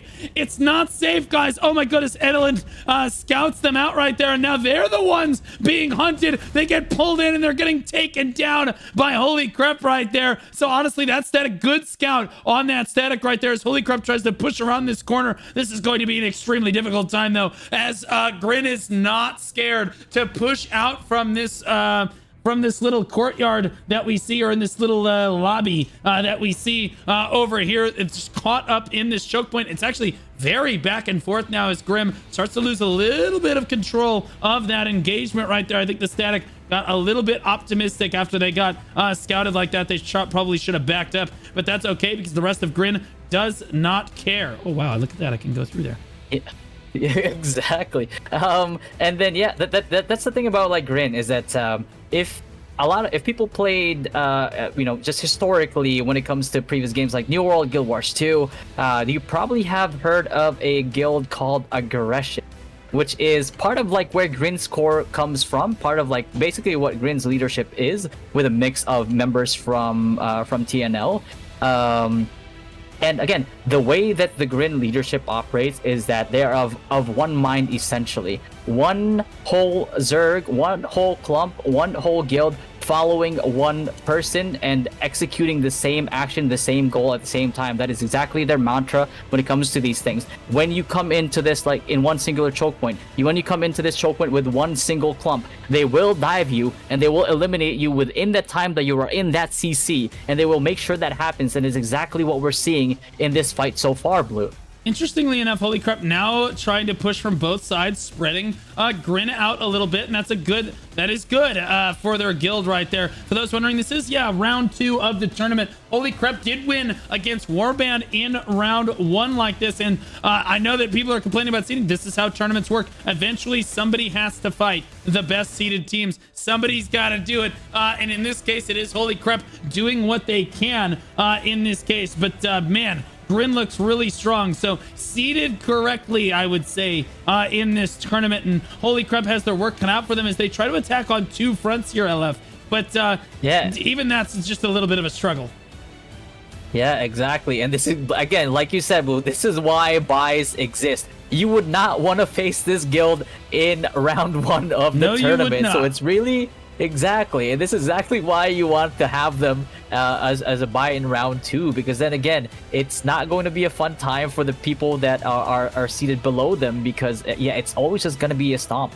This guild is not something that you want to pit against, the guilds that are not quite as competitive. Otherwise, like you see something like this, and this is to say that this is not to say that Holy Crepe is a bad guild. They are absolutely a reliable. They actually absolutely a very reliable and kind of like competitive guild. It's just that Grin 2 is kind of built different, and yeah, their spinners, especially Natshan and Soupy.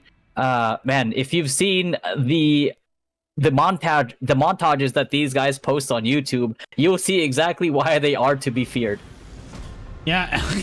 No kidding, man. And we look at the Cordy crossbow matchups, there's actually 2, Supa and Not Sean on Grin 2. And then Holy Crepe has Retsu and ABG Slayer on the other side. But I think that they certainly have their work cut out for them, as one Static on the side of Grin can basically buy all the time in the world for the rest of his guild to basically collapse down. You see Rich Daddy in that Static. That looks like the flank Static that we saw earlier, and they are out here trying to spawn camp on Holy Crepe right now, and Holy Crepe really struggling to deal with them right now. Pastor right next to him right here on this greatsword dagger, looking for feuded targets. Oh my goodness, big party spit going in right there, but Pastor catches a heal just that fast. Good reaction coming out from his healer right here. It might be Melee. It is Melee right there. So Melee doing a great job, but ultimately they are all going to go down. It is too much aggression out here. They're going to mop up this Static. This is good for them, but they're only going to have a couple seconds before they spawn in behind them again.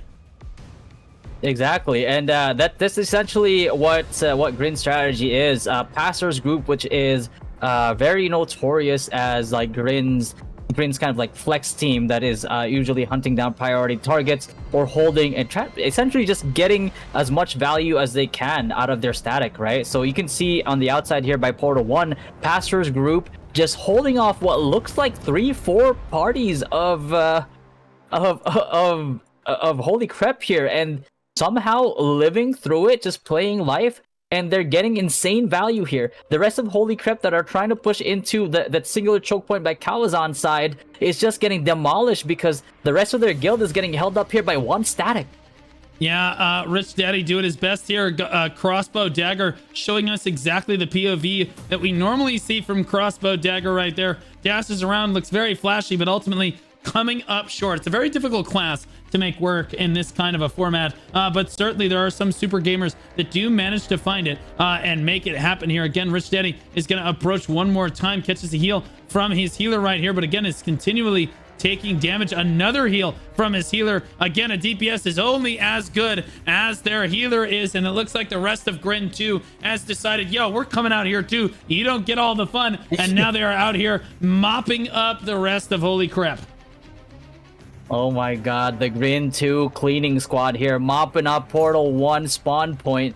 It was already hard enough for the side of Holy Crepe to try to handle Pastor's party, but when you bring the rest of Grin 2, it just seems so much harder. But if you look at the fight here on the side of Holy Crepe here, they actually have a placement inside the rift itself. I'm just wondering why they haven't gone for the take yet. Maybe not to expose their positioning on the rest of Grin 2, but Grin 2 comes back and just takes him out forward here. And I'm looking through the members of Holy Crepe here right now, and I'm seeing am I seeing this correctly? Obsidian shows up in the form of Holy Crepe, it looks like. Oh no, they did not. I'll tell you that. I'm not going to be happy about that. As I scroll through here, there are some Obsidian members on the side of Holy Crepe. Interesting on that one. Don't want to message us back as the tournament directors, but honestly, I'm glad you're getting farmed now, big dog. How does that feel? Honestly, I suddenly just became the biggest Grin fan I've ever seen in my entire life. Holy moly, look at these people get absolutely farmed over here. Oh man, that's almost like you should have probably contacted the tournament director and told someone that, hey, by the way, we're not going to show up for our match today. No, we're not going to do that. We're just not going to show up. And then everyone else is screwed over as a direct result. But that's okay, because you're against Grin in this round of the tournament, so you're going to get knocked straight down to the loser's bracket where you belong with the rest of your guild down there, as it looks like Grin now controls the Rift Point dominantly, being convincingly the better of the two guilds. Yeah, Grin 2 here, taking the spot again here on the Rift, despite that little bit of sneaky play that Holy Crepe was trying to do. Unfortunately for them, I understand why they didn't go for the take at first, because they probably didn't want to alert the Grin 2 before they could get more people on that side and kind of like have a bit of a hold coming in from the other portals here. But unfortunately, Grin 2 kind of senses that in advance, goes back to the Rift, wipes up the rest of the group, and they didn't even get a single take on the Rift thus far. Yeah, and good on him too. Grin just making a statement, and it was definitely the most one-sided match of the day. We're not seeing Holy Crepe really be able to breathe at all, because they just look like objectively worse players across the board. Honestly, worse gear, worse players. If they work on really everything as a guild, they might be able to match up to anything that Grin has to offer right here, because Grin is basically just mowing through them on repeat right now, walking over them like grass, unbelievably enough. Yeah, so on the side of Portal 1 here by the grill side here, they're trying to push. I've seen them push through here. I've seen them push through the Calazon side closest to the boss, but I haven't even seen a single push coming in from the long hallway at the front there, or even the stairs leading to the basement area. I haven't seen a single push coming from that direction, so I'm not sure if they only know left and right, but you know, there's also up and down here. Holy crap, you need to be able to push into these things and kind of like have Grin have to decide, or kind of have to figure out like which side they want to defend first, or where they want to spread the resources around. Otherwise, if you just keep pushing into one or two choke points here, there are 2 Cordy crossbows on the side of Grin, and each of those Cordy crossbows have proven to be fraggers. Not Sean and Supa on the side of Grin, just taking full control of the fight when it comes to Cordy crossbows. Interestingly enough, I find it really an interesting strategy on the side of Holy Crepe to field Oblivion here. Oblivion said, man, we can't beat Pineapple, so let's not show up for that match today, but that we can beat Grim. We think that we can beat Grim. So why don't we put all of our best players in to fight Grim? And we're going to see how that's really going for them in this match right now, because Grim has full control of the lobby. It's an interesting dodge. It's a bold strategy, Cotton. And we're seeing how that's working out for them exactly on this one. Grin absolutely dominating them in the hallways of this match right now. Man, Grin looks on top of this one. 12 minutes of punishment left to go on behalf of Holy Crepe. Yeah, exactly. And, you know, like maybe if they fought Pineapple here, being in the same server, they might have shown a little bit of mercy here, but Grin has no qualms about fully engaging, not even giving them any room to breathe, really. As soon as they spawn, at the very least, you'll have Pastor's Flex Squad on there, interrupting your whole guild. And worst case scenario, every single one of Grin comes out and just starts wiping you from spawn. It's essentially a spawn camp here on the side of Grin, if they so choose.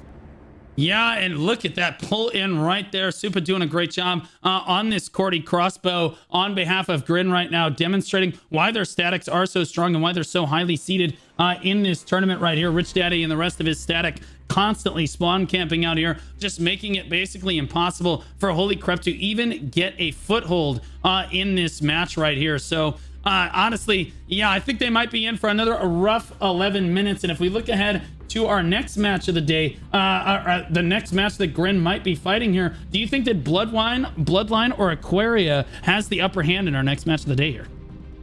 Ooh, in terms of Bloodline and Aquaria, so Aquaria always having like the reliable fraggers. You will always see them in siege. They might not be contesting the castle itself, but they do have ways to frag out, and they're all usually like rank 1 in terms of like siege skills. And again, you could kind of argue that as like them spawn capping people, but again, you have to have the capability to frag out in order to frag out. And so there's some sort of reliability there on the side of Aquaria, and that's why they're ahead of in terms of matchups with Breezeline. But then Bloodline as well, kind of having a somewhat recent merger as well. They had a bit of a fallout. They had a bit of like a fallout on their guild, but then they took what was previously Steel Team and ended up being Berserk and Invoker, transfer over to Moonstone and join Bloodline and kind of reinforce their numbers, making them into a very reliable guild. So I think when it comes to Bloodline versus Aquaria, unless something major has happened in the middle there between the two of them, it's going to be a pretty even fight, Blue.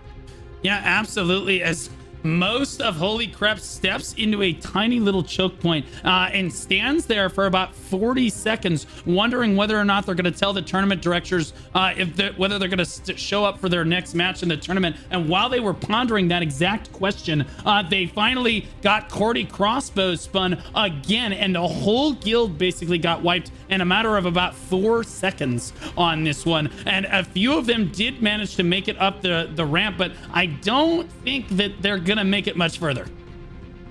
Yep, they finally, for the first time, I've seen them kind of push up from the side of the stairs here from the basement. So finally learning to hit different angles on the side of Kawazan, which enables them to at the very least get a take on the Rift. Not looking too good though. 32 versus 3. That's about a digit short compared to Grin 2, and they might just lose this in the next few seconds. But yeah, again, try something different, hit from different angles as the map gives you the opportunity to, and maybe you'll get something like this. Maybe you'll get a better push next time. But until you learn not to push from singular or even just only 2 choke points in this map, you will not succeed, not against Grin 2.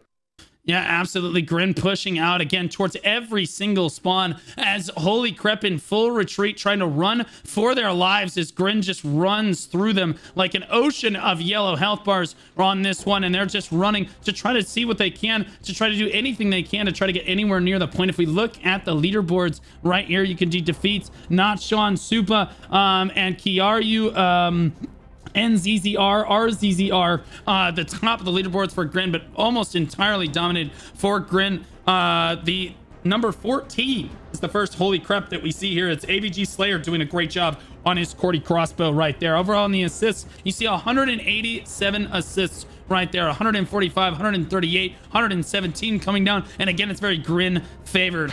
damage dealt over here. ABG Slayer again trying to carry his guild right there. The number 2 person for Holy Crepe, Tim Lick Woo right there coming in as well. Again, they're doing what they can, but it's just really rough. Of course, damage taken, topping the leaderboards is Holy Crepe. They are taking a lot more damage. Nox Solaris, Betsy Ross, O Sweat, and Salsa Saricha, WZZR also coming in as the top healers of the lobby so far. Exactly, and again, it just goes to show, right, in terms of the statistics and kind of like the metrics that you see in war games. While they might not be the end all be all when it comes to performance, they are a pretty good marker as to how well a guild or an individual is doing. The rest of it is seen on VOD and VOD reviews right after. But again, once you see somebody healing incredibly well on there, somebody doing lots of damage, getting lots of kills and assists, which shows their kill participation overall during the match, kind of shows you the impact that they're giving and they're providing in for their guild in these matchups. And it does show with Green being on top for the most part here. Yeah, absolutely. Grin running back in to reinforce the stone right now, as I think a few members have slipped through on the side of Holy Crepe. Finally managed to get a cap down, but only 3 people on the point. Spells disaster for them. This is where the fighting is normally supposed to be on Kabazan, is in this room. But this matchup is so one-sided in favor of Grin. Holy Crepe really struggling. Finally, look at that. Some members pouring onto the stone here. There you go. 16 members getting onto the stone for Holy Crepe, doing what they can to try to make something happen here. But sadly, their points their cap's just going to run out, and they're going to have to try again. Try as they might, the Cordy spinners, again, one of the best Cordy spinners in NA West, Blue. Sean and Supa, these guys are something that, or these are people that you want designated parties to shut down, because otherwise, if you don't, they will run rampant on your whole guild, and they will kill more than just double their numbers if you give them that opportunity. You need to shut them down, because if you don't shut them down, they'll shut your whole guild down. Yeah, absolutely. Got stuck in the wall there for a second. Tyrus running around. Not much to do on Crusader in this map on behalf of Grin right now, as his guild is just killing everything before he has to tank a single lick of damage here. Cuz Lightyear. I love that name, Cuz Lightyear. That's pretty funny. On the side of Holy Crepe, doing what he can in the hallway right here. But his guild is just not having a good run of it out here at the spawn, as they certainly are going to get knocked down to the losers bracket of this tournament here. 5 minutes left on the clock. Yep, 5 minutes indeed. That probably equates to 5 minutes of a beatdown here. But again, we've seen it before, Blue. When they decide to kind of like hit from different angles, they do find these opportunities to actually get these takes on the Rift. And right now, if you look at the Rift itself here on Kawazan here, there is a good number of reds here on the side of Holy Crepe, and they might be able to take this Rift, or they might be able to at least try to contest for it. But again, Grin 2, being the wiser of the 2 guilds at the moment, gets back on the Rift, eliminates everybody else, not even allowing them to try to contest it for a few more seconds. And yeah, time's running out here for Holy Crepe. Again, they are capable of getting access to this Rift. It's just that if you try to bum rush Grin on 1 or only 2 choke points, it's not going to happen. But every single time that they've tried to spread out their forces, that because like the engages that you see from Grin is very singular. It's very single like minded in terms of like they look at one direction, Jericho points that direction gets deleted like expeditious essentially. But if you decide to spread it out a little bit, then you might be able to take a little bit of ground, and you might be able to stand a little bit of a chance compared to how you would be trying to bum rush this guild. You cannot do that against Grin. Grin is the worst guild to try to push one choke point on, because they have always historically across other games, across the T1 and T2 of Thorn and Liberty, you just cannot get past Grin if you try to go from that approach. Just never has happened and never will probably. Yeah, absolutely. On this one, 3 minutes left on the clock, and Holy Crepe doing what they can. They had a valiant effort in the first round of the tournament, beating Warband. Certainly some great chat PvP right there. But in the second round, they ran into a brick wall over on Grin right here. And you can see that kill feed on the right side of your screen. Basically says everything that you need to know with this one. So Holy Crepe's gonna move down to the losers bracket. We should see them fight again in this tournament. If we look down, at that losers bracket. It looks like it's starting to stack up a little bit now. We should start to see some of those matches a little bit later today. Interestingly enough, we'll get to see those lower end guilds fight each other and have some more fun in the tournament, because it's a little bit hard to have fun when you are getting bulldozed through like Holy Crepe is in this particular case. Exactly. And speaking of bulldoze here, the bulldozer has come back to Portal 1 and looking to kind of charge up like a few more pieces of reds here. And you can see it right away on the kill feed there, all yellow, no red on the side of them. But then again, this is an opportunity for at least for some leeway here for the red side, for Holy Crepe, to try to get kind of like a take here again on the Rift itself. Have a bit more action, kind of put a little bit more pressure on the side of Grin 2, but they're just not able to right now. They're sending a few parties, but in response to the previous takes that they've had, Grin sends just enough people to stop them from getting this take. And again, a lot of people on Grin's side here building enough collision chance that it's once they're on the Rift there and trying to really aim at you to prevent you from getting any takes, they will be able to do it, and you will not be able to get through them. Yeah, interestingly enough, saw a tornado there on the side of Holy Crepe. So once again, I've seen a tornado in every match of NA West so far. And, interestingly enough, and honestly, it can be quite a good skill, but most people consider that skill not so great in the current metagame right there. And it looks like with 1 minute left on the clock, it is going to be Holy Crepe moving down to the losers bracket. Grin making a statement in this one. I'm curious who is going to be able to stop them, if at all anybody, because this was a very dominant performance. Exactly. Might be the next match that they have, which is essentially, I believe, if the bracket is looking good here, it looks like they might be facing Boba.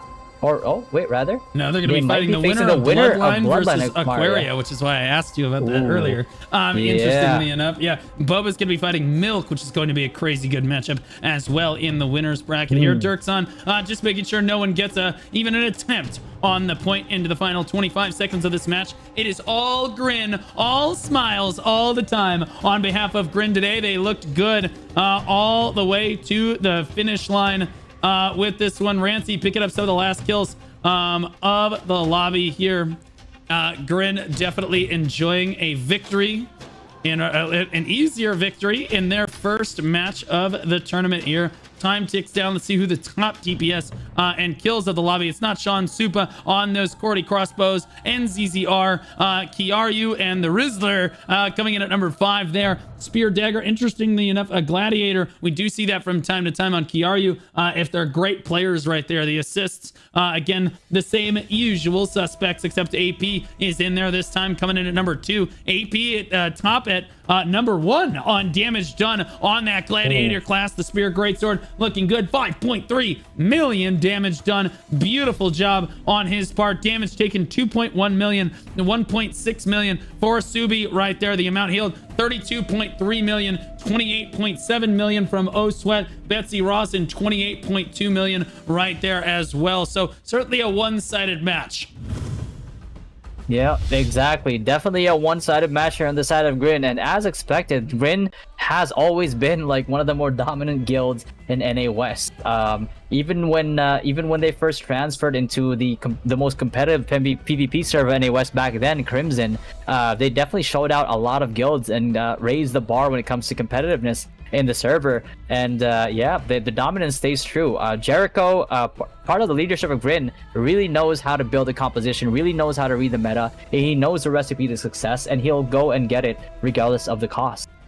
Yeah, absolutely. Part of the problem with that last match there is, again, we could not find any Oblivion members in the Discord server. And in order to participate, it does state one of the very first rules of the tournament says that you have to have all of the members participating in the Discord. So to see Oblivion in that match is in violation of the rules, but we will talk with them about that particular thing. We're going to look ahead to our next match of the day, Aquaria versus Bloodline. I'll introduce Aquaria here From the Invoker server, Aquaria rank 3 in their alliance with Lemonade, Pride, and Oolong. Rank 2 on this server. They won all the sieges pre-merge. I would assume pre-server merge. I would assume that they have not won any sieges since then. They were predicting 5 to 8th for this tournament, and they said we are illiterate crabs. Ooh, illiterate crabs. On the side of Bloodline here from the Moonstone server. In their alliance with Breezeline, Full Contact, and No Omens. They are ranked first, and I think rightfully so. In terms of strength, Bloodline definitely on top of there when it comes to their alliance. Having a full grasp on the strength of the individual guilds in that alliance. Alliance strength on server is third, which I'm highly doubtful. I'm pretty sure at this point, unless there have been new transferees inside, I believe they should be the first, if not second on their server. I'm not quite sure. Sieges 1-0, that is definitely a lie. I'm pretty sure they've won at least 1 or 2 sieges. And their chat PvP is actually not even towards Aquaria, it's towards Boba. Stizzy Smacker is a certain type of livestock. Yeah. Yeah, I'll let you choose what type of livestock that actually is there. Maybe he means a horse. Horses are beautiful. Horses are beautiful. Let's talk about pick ban here. I'll let you cover that.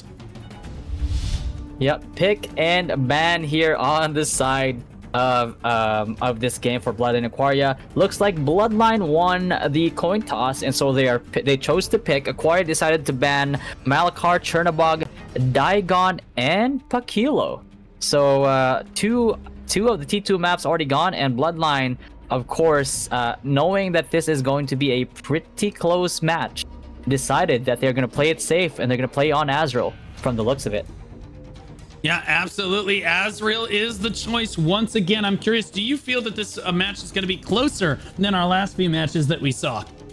Oh, absolutely. I think it's probably going to be the closest match when it comes to today, especially since the winners of the first rounds essentially kind of faced off with the tournament buys, and we kind of saw the reason why those guilds were getting a buy from the tournament is because of the dominance that they showed today, right? And I guess the judgment there from the admins and people like Malta, Lucha, and everybody else is that they made the right decision. You definitely do not want to face Grid 2, Boba, Dynasty, Kaonashi, or Pineapple in the first round of the tournament. It's not going to end well for whoever gets to face them. Unless they face each other, then we're going to get a finals type match in the beginning of the tournament, which is basically not what you generally want to see, even though it is exciting.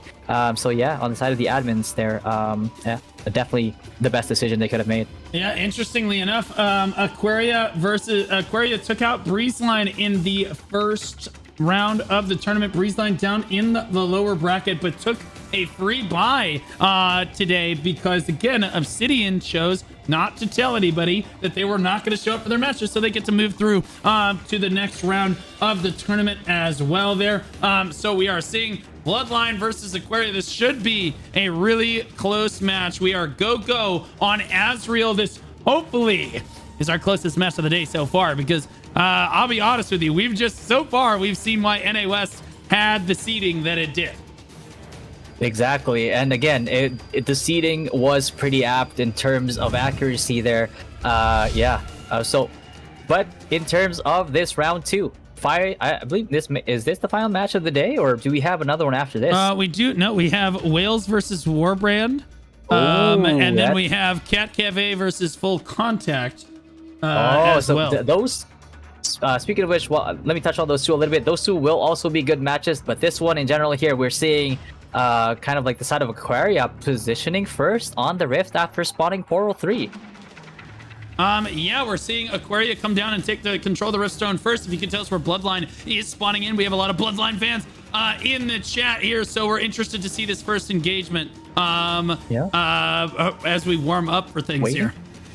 Yeah, Bloodline taking their time, not seeing them spawn from Portal 1 or Portal 2, going back to Portal 3. It looks like they spawned at Portal 3, and now they're flying down, Blue. They're flying down straight into the Rift here. Full engage right off the bat. This is going to be intense from the get-go.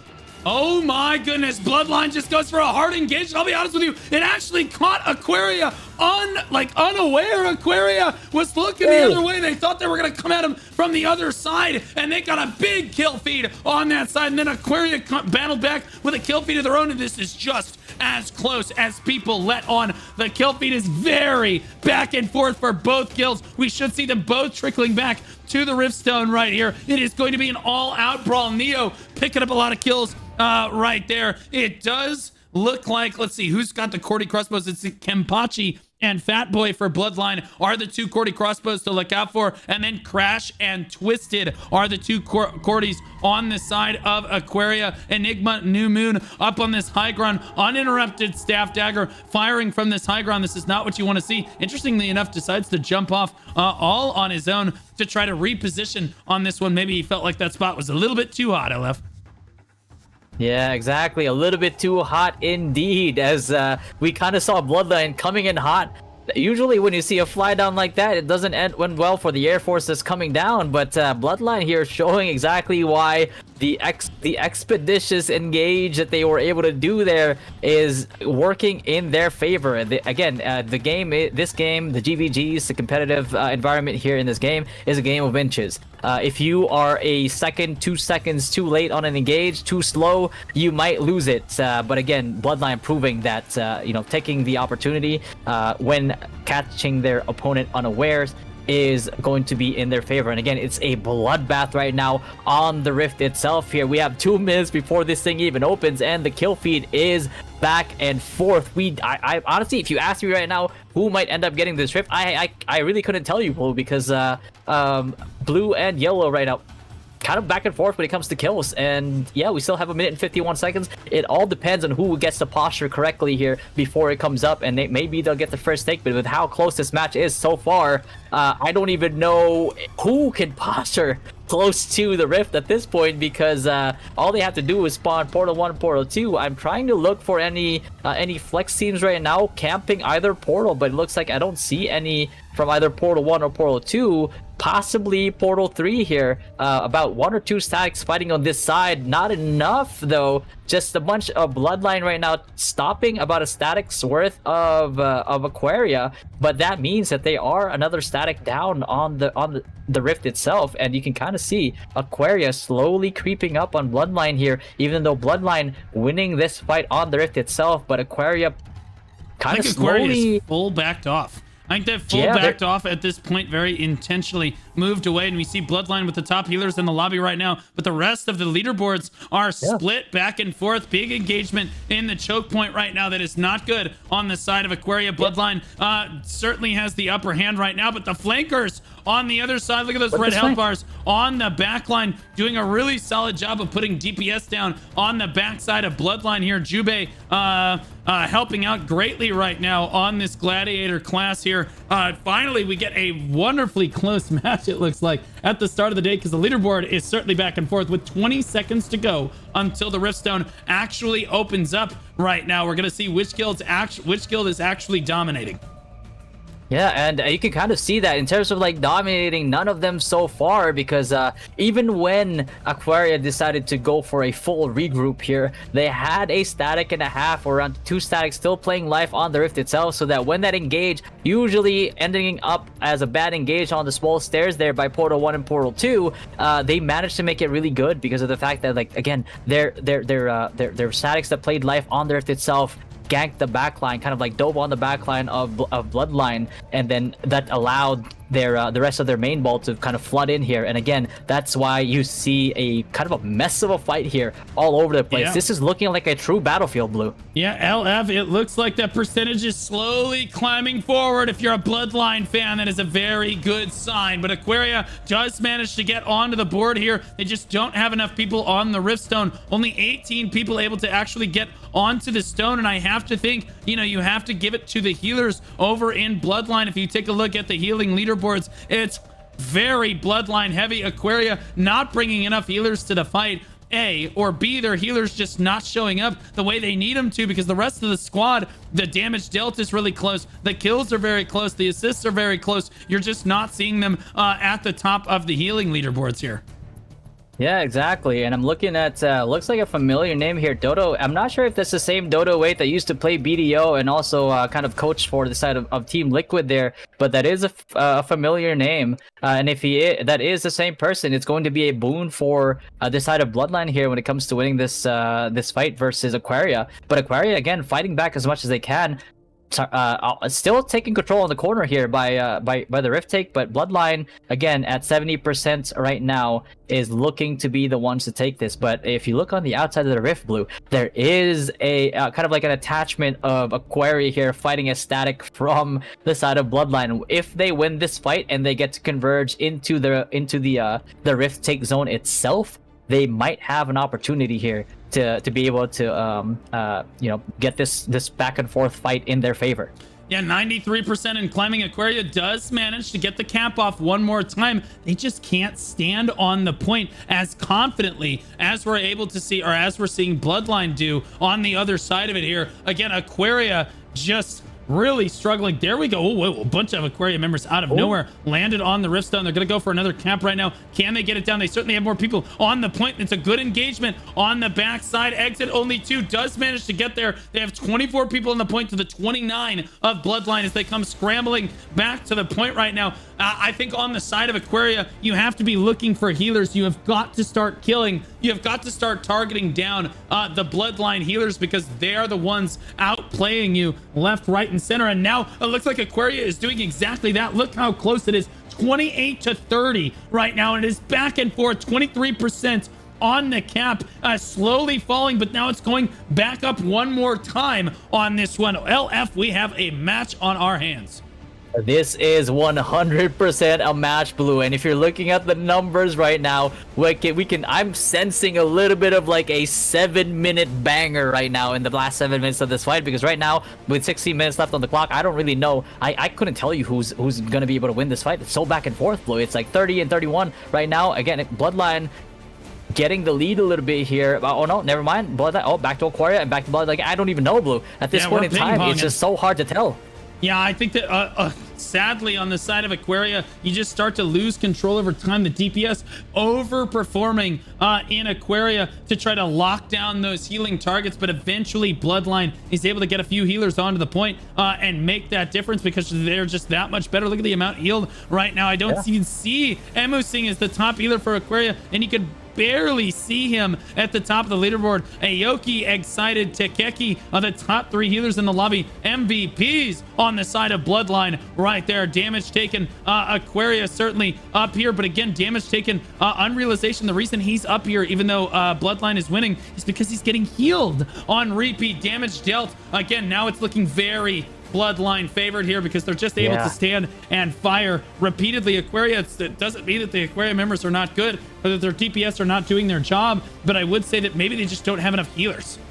Yeah, not only that, Blue, but while this fight was ongoing, there was a clump of Aquaria going up on small stairs from portal number 1, but unfortunately they got caught out by a flex squad from the side of Bloodline, and they got fragged on essentially in that clump, and that's where you're seeing a bit of a disparity when it comes to numbers here right now. So that was a crucial play. It looks like it was Etchi and whoever is in his party that made that play possible, and that's why you see the lead on the side of Bloodline here. And really, honestly, from looking at these back and forth fights, that's really only all it takes. Whichever side gets that big play, that big banger, that big bomba, that big bomb play on the Rift itself or on the choke points is gonna give their guild that little bit of edge that they need when it comes to kind of like taking this Rift onto their side. Aquaria, finally 35 people on the point to the 22 from Bloodline. They need to keep snowballing. This is a very snowbally position if they can keep focusing down the healers before they're able to get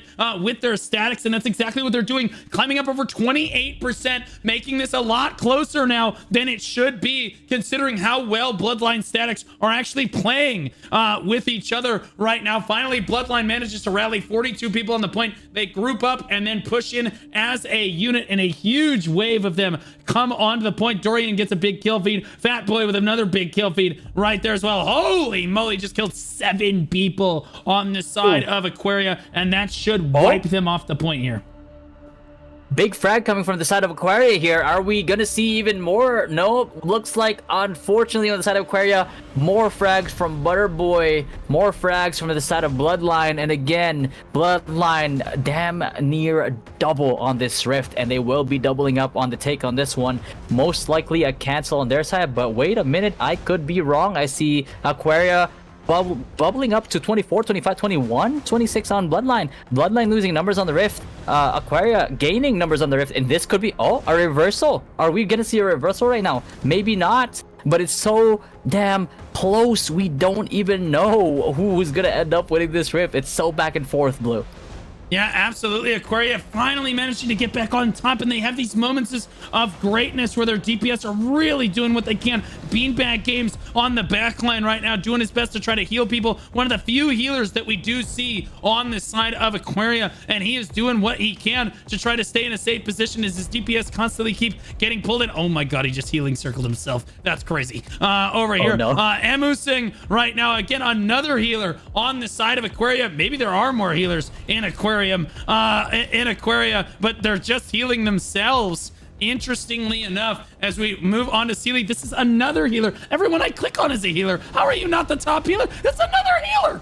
Oh wait, that was the same healer as well. It's another healer. Seraph right here. Oh my gosh, they're all healers, and they're still not at the top of the leaderboard for Aquaria right now. Now I'm starting to see the problem with having these people healing for you is that they're not doing enough, man. The Bloodline healers are far outperforming them right here. They need to be watching some of these VODs right now. Aquaria finally getting on top when their healers are doing their jobs. The DPS are certainly outputting a tremendous amount of DPS on behalf of Aquaria right now, but you can only do so much if you can't step forward.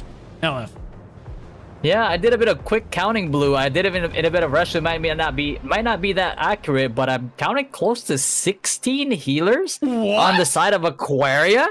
So in terms of healers, they definitely have them. It's just the staying power is not reflecting on the Rift right now. I'm not sure what the problem is. Might be partially because of what you just saw and what you just mentioned, but in terms of staying power, unless Bloodline has droves of Steel Hearts and Gladiators running Blood Leech in this new meta, I don't understand why there's not enough sustain on the side of Aquaria.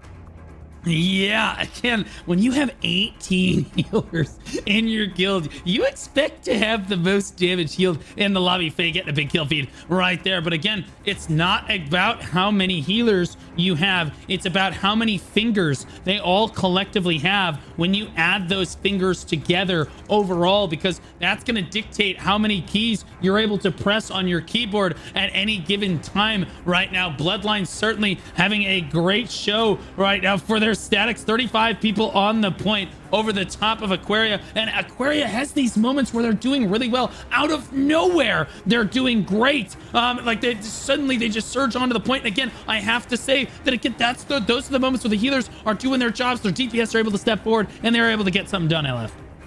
Yeah, exactly, and it kind of makes you wonder, Blue, and maybe I'm just a little bit too paranoid here. Maybe I'm just a little bit too suspicious. But with how back and forth this fight can be, and these little flashes of brilliance that you see on the side of Aquaria, maybe there is something a little bit more sinister here on the side of Aquaria. Maybe they're waiting for that 7-minute takedown. Maybe they're waiting for that 6-minute takedown, and maybe that's the opportunity they're looking for. They know for a fact that, like, based on the EU matches, based on the NA East matches, based on that last and the previous like NA West matches, might not be a good idea to take it post like before the 7-minute, before the 6-minute timeline, right? So that may be an angle that they're kind of looking for, slowly contesting it bit by bit, but not quite taking it, but just kind of like figuring it out. Okay, so this looks like the angle that works best for us right now. Once we go for that last 6-7 minute take, this is what we're gonna do. And if that is indeed what they're planning on, then that is absolute genius on the side of Aquaria here.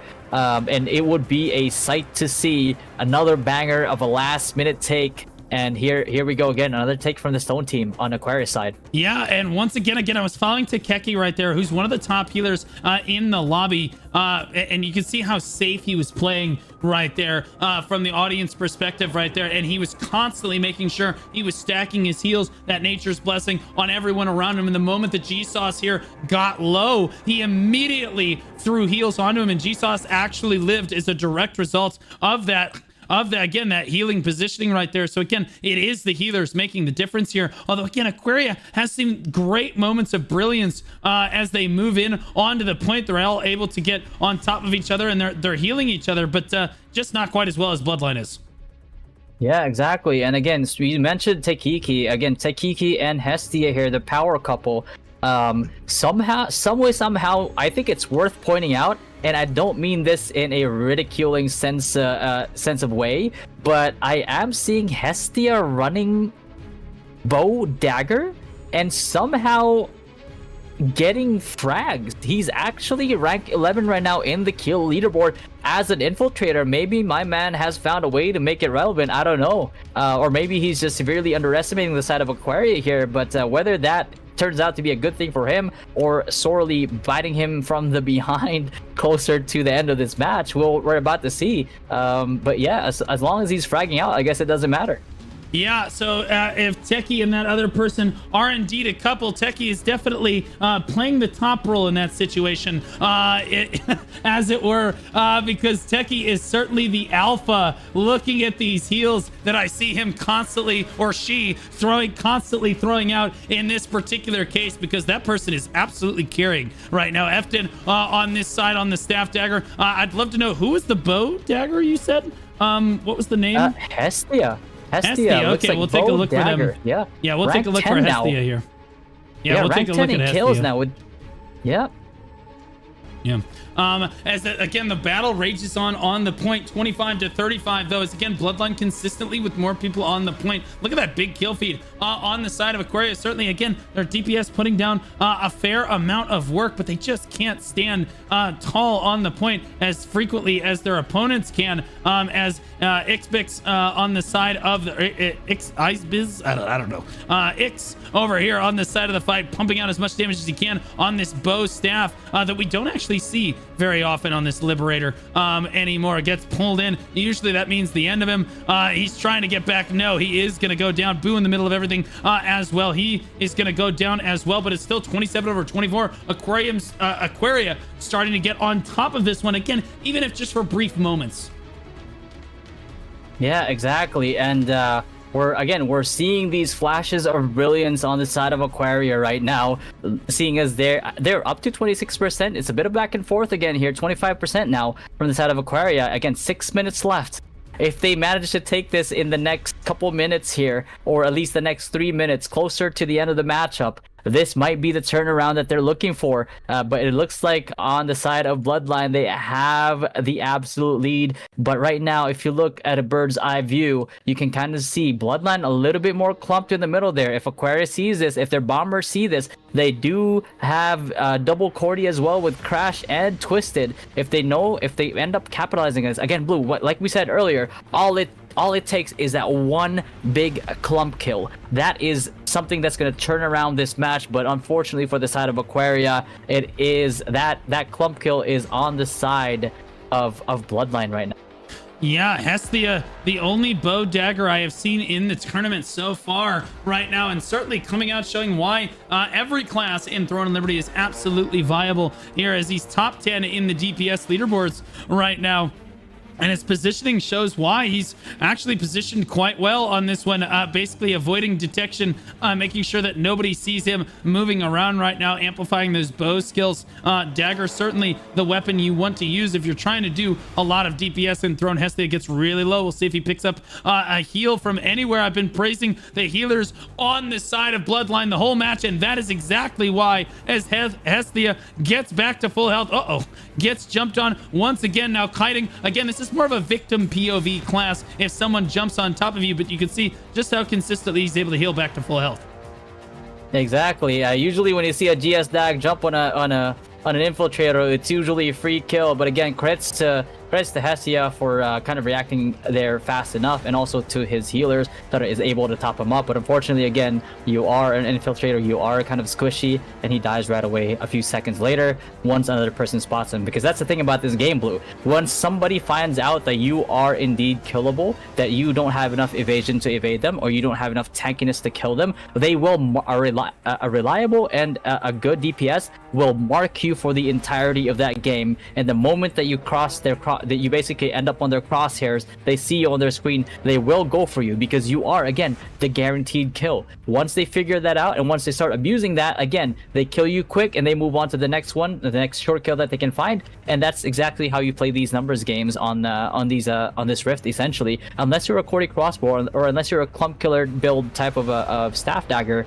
that it's very hard. You don't really have to target as much. But again, if you're an assassin, a ravager, you're an infiltrator, you tend to go for these targets. You're a curse bomber, you go for these targets that you know you can kill in one combo, and that's what you play off of. And again, on the side of Bloodline, taking the Rift, 3 minutes left, really cutting it close here on the side of Aquaria. If they want to get a take now, if they want to get a big clump kill now, they need to make it here and now, get that double tick on this Rift. Otherwise, once the 2-minute mark hits, it's over for Aquaria.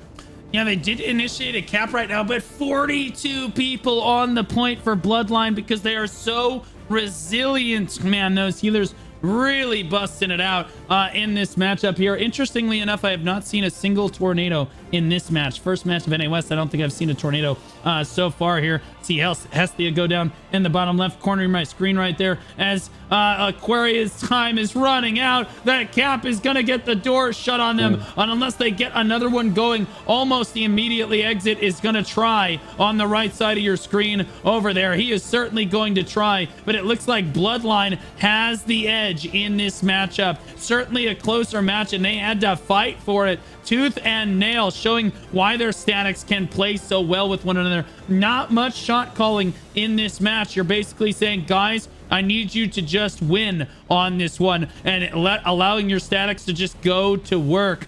Certainly some things that Aquaria could improve on, but a great showing from their guild, showing why they can be so dominant, or how they could be dominant, and where the strengths and weaknesses are of their guild here. And that Bloodline, though, will move on to fight Grin in the next stage of this tournament. Now, seeing what you did in this match so far with 1 minute and 40 seconds left on the clock, Aquaria did manage to get the cap off, but I think that they are eventually just going to run out once again. Down at 3%, 40 people on the point for Bloodline. There is no way that cap is going to make it through. The time is going to run out. I'm curious what you've seen out of Bloodline here. Do you think that they have a chance against Grin in the next round?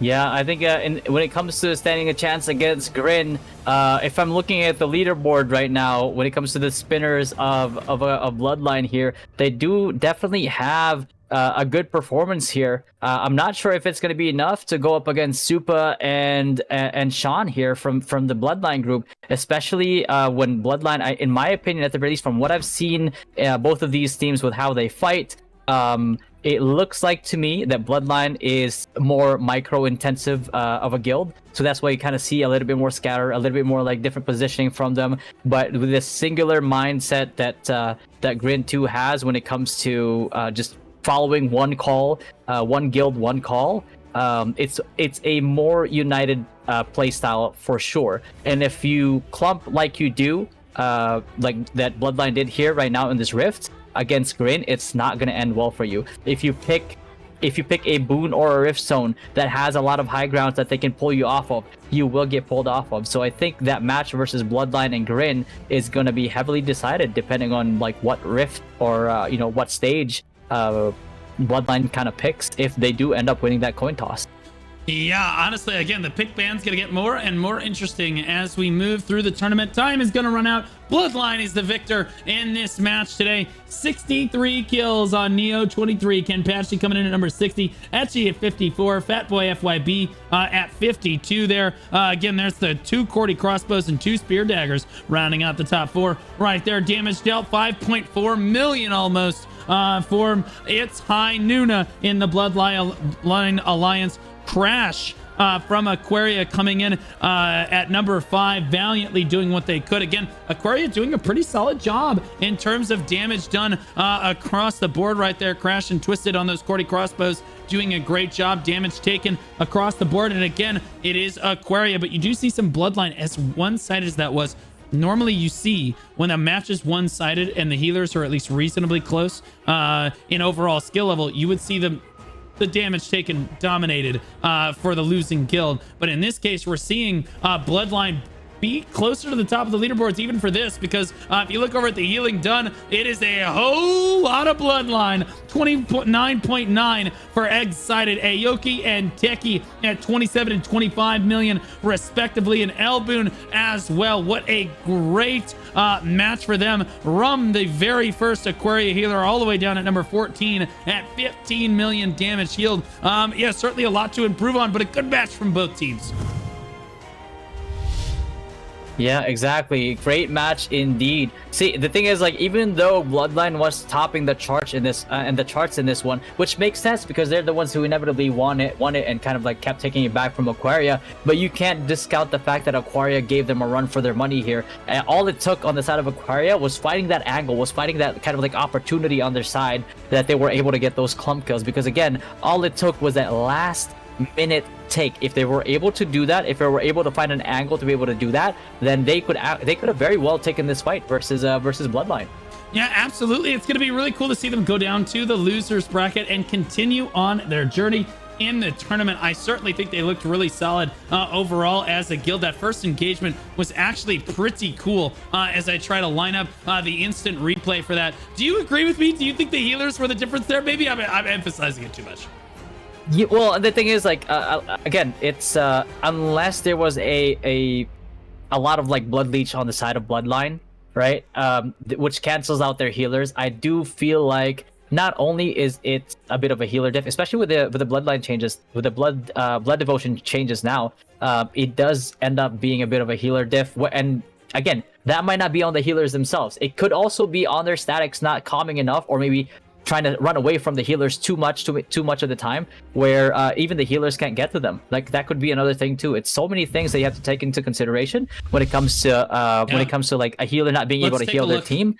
Yeah, let's take a look at this. Sorry to interrupt, but let's take a look at this instant replay real quick, where Bloodline came in from above on this one. And again, Aquaria was not ready to go. They were ready for the other choke point. Bloodline came in from above and came up behind them. That's the first time we've ever seen that Alamo play work. And that's what I'm saying, is it does work sometimes. It doesn't fail every time. Just about 95% of the time. And they caught Aquaria lacking. That's why you gotta have scouters out in that one. Exactly. If we look ahead to our next match of the day, it is going to be Whalez versus Warband, which is the very first match of our losers bracket in this tournament. Whalez from the Invoker server, ranked 2 in their alliance with Eclipse, Pineapple, and Divine Army. Again, Pineapple, one of the favorites to win the tournament, going up against Eclipse in the next round. So alliance kill there. You hate to see that. Rank 1 on the server, 6 siege wins, and they said Whalez are the largest mammals on the planet. Yep, they're also the biggest spenders in games sometime. But on the side of Warband here from Oblivion, Warband second in their alliance. Alliance strength on server is 3rd. They've won 2 sieges so far, and getting through the second round is their goal, and this is their opportunity, Blue. If they want to be able to get through to the second round, they will need to beat Whalez here, which is a bit of a tall order. But again, it is entirely gonna depend again on the choices that they have when it really comes to essentially the rift that they're taking here, because we saw Warband before. They have no qualms. Frota has no qualms about getting the take on the rift, but it all depends if his guild is able to capitalize on that. Yeah, Whalez was knocked out by Eclipse in this tournament. So again, another alliance kill right there. So Whalez down in the lower bracket here. Warband had a tough go in the first round going up against Holy Crepe. And got knocked down to the lower bracket here. So we'll see. I think that Whalez definitely has the upper hand here, but we didn't get to see Whalez fight full force in the tournament quite yet. As we look ahead to pick ban, I'll let you kind of talk about that a little bit here. Yep, exactly. So Whalez won the coin toss, and they decided that they are gonna be picking. Warband decided to ban Manticus, Malakar, Leviathan, and a Dentist. And on the whale side, well, Whalez decided to pick Talus. So it is going to be an open field fight, Blue. I do like exactly. me some Talus. Exactly. Yeah, it's we're gonna find out if are we gonna see a little bit of a pump fake there, or is everybody's gonna brawl it out as soon as they get in? We're gonna find out in a few seconds here, as soon as the as both teams are ready. Yeah, it does look like, yeah. It is usually a brawl at the start of the Talus match. We have to get over there basically as quickly as possible to try to see what is going on, because teams typically just spawn in and go for it to try to get positioning on the stone. We're gonna go right over to the live scene as soon as we get in here. Usually it's Portal 1 where it starts, and yes, we are seeing Whalez spawn in immediately, but we are not seeing, I don't see Warband. Maybe they chose to spawn over at point 3. No, I don't. Okay. Warband Not hasn't spawned quite yet. It's just Whalez getting all the way to the point. Maybe Warband saying, okay, let's let them get in position, and then we'll come at them, and the map is wide open enough. We should be fine. Yeah, they are spawning in now. Yeah, at point 3 here, and we're going to see an epic engage coming out at the start here. We're going to see, it's going to come down to the flankers who can get on to each other's back line. We're going to see the front line dive forward. You see Crota, he's the shot caller, he's the GM for his guild out in front, so when he goes, you should see everybody following him on that. There goes Crota, and he is, oh my gosh, he's so deep. The rest of his guild, he's looking back. Okay, fortunately they got flipped over to him right there, but Whalez looking with a big kill feed on that one. I think Crota was a little disconnected from his group right there. It's a little rough. The first engage. A little bit. Yeah, during that first engage, indeed, just a little bit there, Blue. Going for like a big clump engage on the back there, but unfortunately, there was nobody there besides 2 people that he caught, because, again, smart DPS don't really care about engaging a tank, right? Like, they don't want to dump their damage to the Crota. They know that Crota builds tanky. They know that he's a tanky guy. So instead of like going for him, who's been diving forward, they want to go for his DPS instead that he left behind, and probably are lacking a blood devotion during this initial engage, which is crucially a bit of a detriment on the side of a Warband here going into a fight like that. Yeah, they definitely looked a little disjointed there. I'd love to see them group up and try that again. Instead, we had more of a Leroy Jenkins approach to the first push. I mean, that guy was so deep, you couldn't see him if he was swimming in the ocean. But fortunately, Whalez can, because they've got echolocation under the water down there. Exactly. Yeah, Whalez sniffing out that engagement right at the start there. They are the largest mammals on the planet, as it turns out. As we know, because they put that fun fact in their chat PvP there. I'd love to see Warband try to regroup here, as they're just getting portal camped at the moment, and that's what happens on Talus and on any map if you allow yourself to be trickle spawn. Finally, they're spawning over at point 1. We're seeing at least 1 or 2 statics spawn in over here for Warband. They're going to attack the point. Gear feed 902, the only one on the point for his team right now. There's 2 minutes on the point. Wait, the rest of Warband is just getting farmed on the right side of your screen. There's 2 minutes left on the clock. Guys, I think that the flank, guys, you have to go further. The team's getting farmed, guys. You have to go over and help the team. They're just running around on the point with 2 minutes on the clock. The rest of the team doing what they can, but it is an absolute slaughter. And now that all of them are dead, here comes Whalez back toward the point right now. Okay, we're here. The flankers are in position. Oh, God. And they're getting run over now. Again, the disjointed push after disjointed push from Warband here. I'd love to see them actually coordinate and get those pushes in the way they're supposed to. Yeah, Blue, I'm going to have to check each and every PayPal account of the people on the back end there, because they kind of just waited for the rest of the guild to get wiped. I get it if the rift was open and you were trying to go for that sneak, but the rift is so close for the next like minute and a half. That's and what I when mean, you go there, you're standing there. There's nothing. There's no objective to gain, and basically all you get from standing there is getting a front row seat to your whole guild getting demolished by these mammals, but getting body slammed from like dry ground, despite them being whales, and just having the rest of your stack get wiped up. And what are you gonna do after that? You're just gonna get pushed on after the rest of your guild gets wiped, and what's gonna happen then? And now we have a Pac-Man situation going on, as I like to say, on behalf of Warband and Whalez. Whalez, the grouped up Pac-Man themselves. And you're seeing on the other side, Warband just trickling into them one dot at a time. And they're just slowly being eaten over time all the way back to the spawn as Whalez continues to Pac-Man their way forward. Nom, nom, nom, nom, nom. Look at that kill feed as they crunch through the Warband members. I'd love to see them try to regroup and try something a little bit different, because it looked like that flank was just a hair too soon, LF. Yeah, exactly. And Blue, did you know that blue whales generally consume between 10 to 50 million calories? That's about the equivalent of 70,000 to 350,000 Big Macs. And right now, Whale is eaten right before this rift even starts. And how do I know that? I just Googled it while Blue was talking. So there you go. Fun fact for the day. You don't even need Snapple, as Whale is on the rift right now trying to go for the stake. 19 minutes and 50 seconds left of this fight. Whale's first on the rift. No Warband on site here. Maybe just the ones that keep coming in. And yeah, unfortunately, this is very much Whale favored at the moment.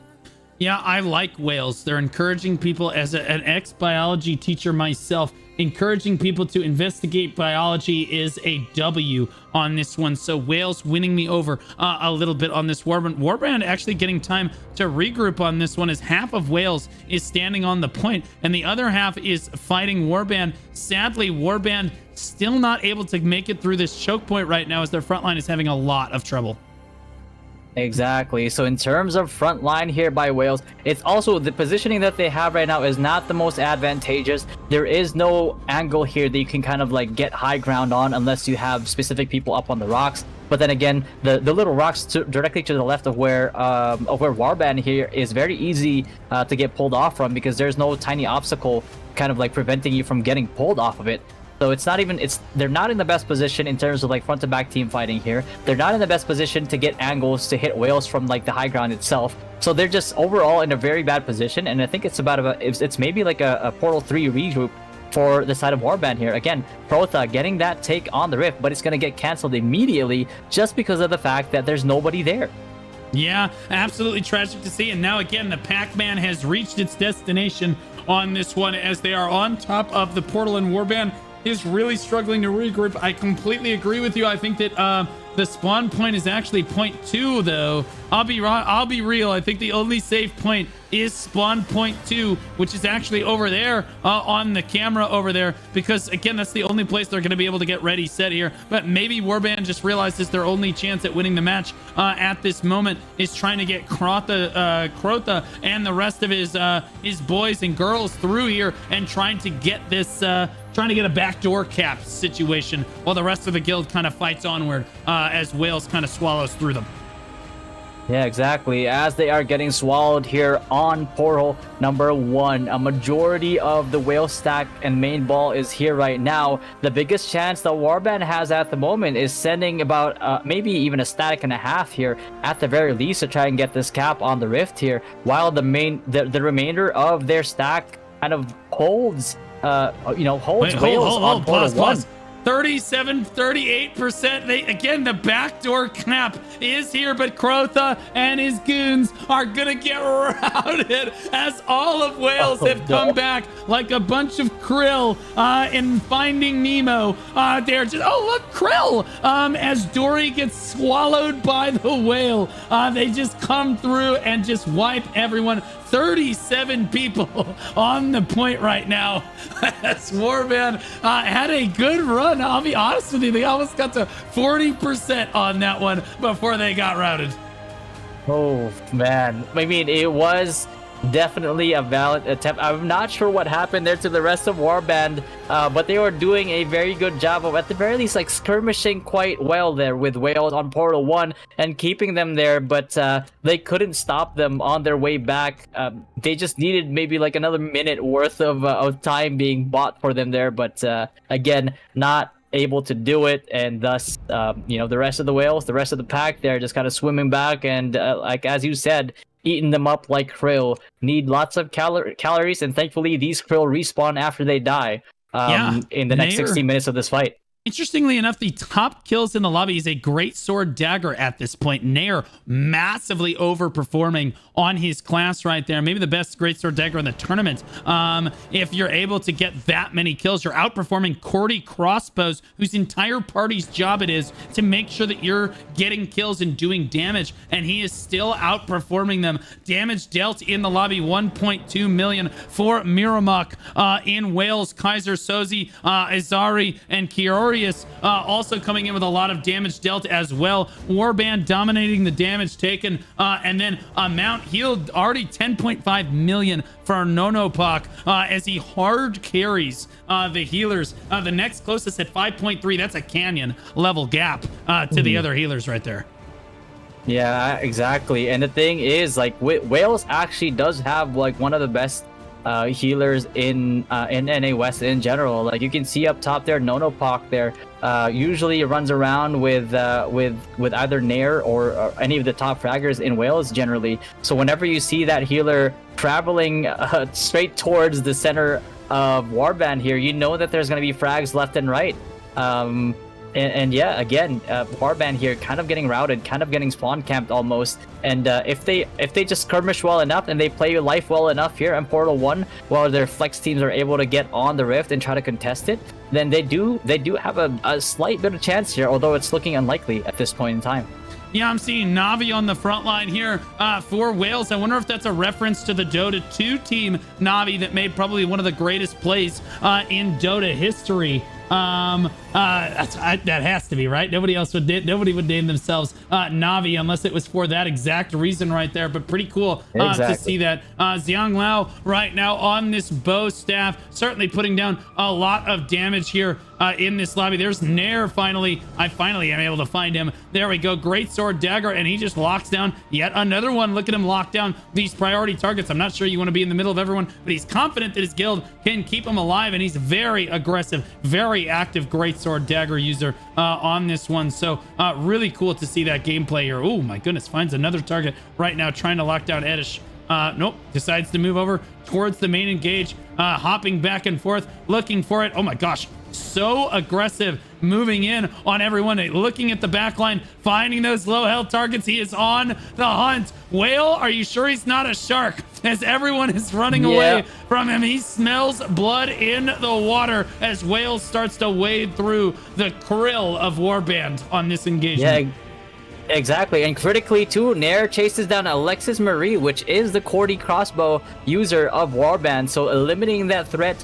Even so, that's the thing, right? If you're going to hard engage like this with your guild, the threat generally is if you get clumped up by a Cordy crossbow. But Nair eliminating that threat right off the bat means that they can safely engage on here without the fear of getting spun on by a Cordy crossbow. And again, they wipe that stack and they go back onto the Rift despite the attempts on the side of Warband here. Again, Protoss group trying to get the Warband, Warband to take on the Rift, but it's just not enough. I'm so sorry, I laughed there because it looked like Warband all pushed in. They were so confident, but the moment that Whalez got there, you saw the backline for Warband start to turn and try to run. They said, take them, don't take us. And then they all got pulled in as they turned to run. They said, no, you're not going anywhere. And they pulled everybody. It was beautiful. Everyone died together. They were all in each other's arms right there. Nair out in front with Shadow fighting the good fight, trying to rout the rest of Warband here. But you can tell the fear that it puts in your guild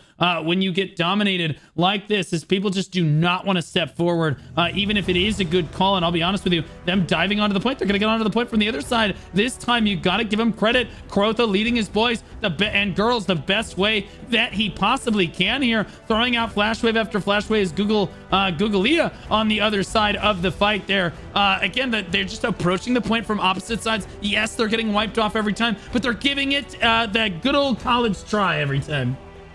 Exactly. And the thing about like the static parties like Nair's party here on the side of Whalez is that every time you see him go all the way to Portal 1, all the way to Portal 3, full diving, no fear, just kind of like taking out priority targets himself, but within the next 2 seconds when it is needed, he is directly on top of the Rift again, no fear, just diving in there, really relying on the fact that he has extremely reliable healers on his side, and that's why he's able to survive. Not only that, he also has quite a bit of a tanky build here. I'm not sure if he's running triple evasion, but he does have high HP as well. At first, I was kind of thinking it was because of his buffs, of his self buffs, but he's been 36.6k HP for a while now. But yeah, and his build is generally tanky, and as you can see in the leaderboards, he is fragging out. So just kind of like shows you how what high of a caliber of a player he is in this Whalez stack that's already dominating the side of Warband. Yeah, Whalez showing how terrifying they are to meet even in the losers bracket of this one. Warband, I don't know if they're going to be able to meet their goal. If you recall, it was round 2, getting a tough draw in the losers bracket of this one. Certainly a strong guild. Crota leading his boys and girls in strong here. And again, they're rotating well as a guild. They're spawning together. They're moving in. But gear composition, the statics working together. I think it's a little of everything. It's a little bit of everything for sure. I mean, we saw in the previous match that Warband had with Holy Crepe, right? We saw Holy Crepe kind of like flounder a little bit versus Grin 2, but in the match versus Warband and Holy Crepe, Warband floundered a little bit with Holy Crepe there, where their singular focus at times is just like a singular choke point that they try to push up in, and it's kind of showing here as well. They're kind of just like coming in from one angle for the most part, right? Which is try to skirmish as much as you can and where you're getting camped for the most part, and then send in like two and a half maybe flex parties over to the Rift and try to take it. But you have no response for when Whalez decides to come back to the Rift Point and deny your take.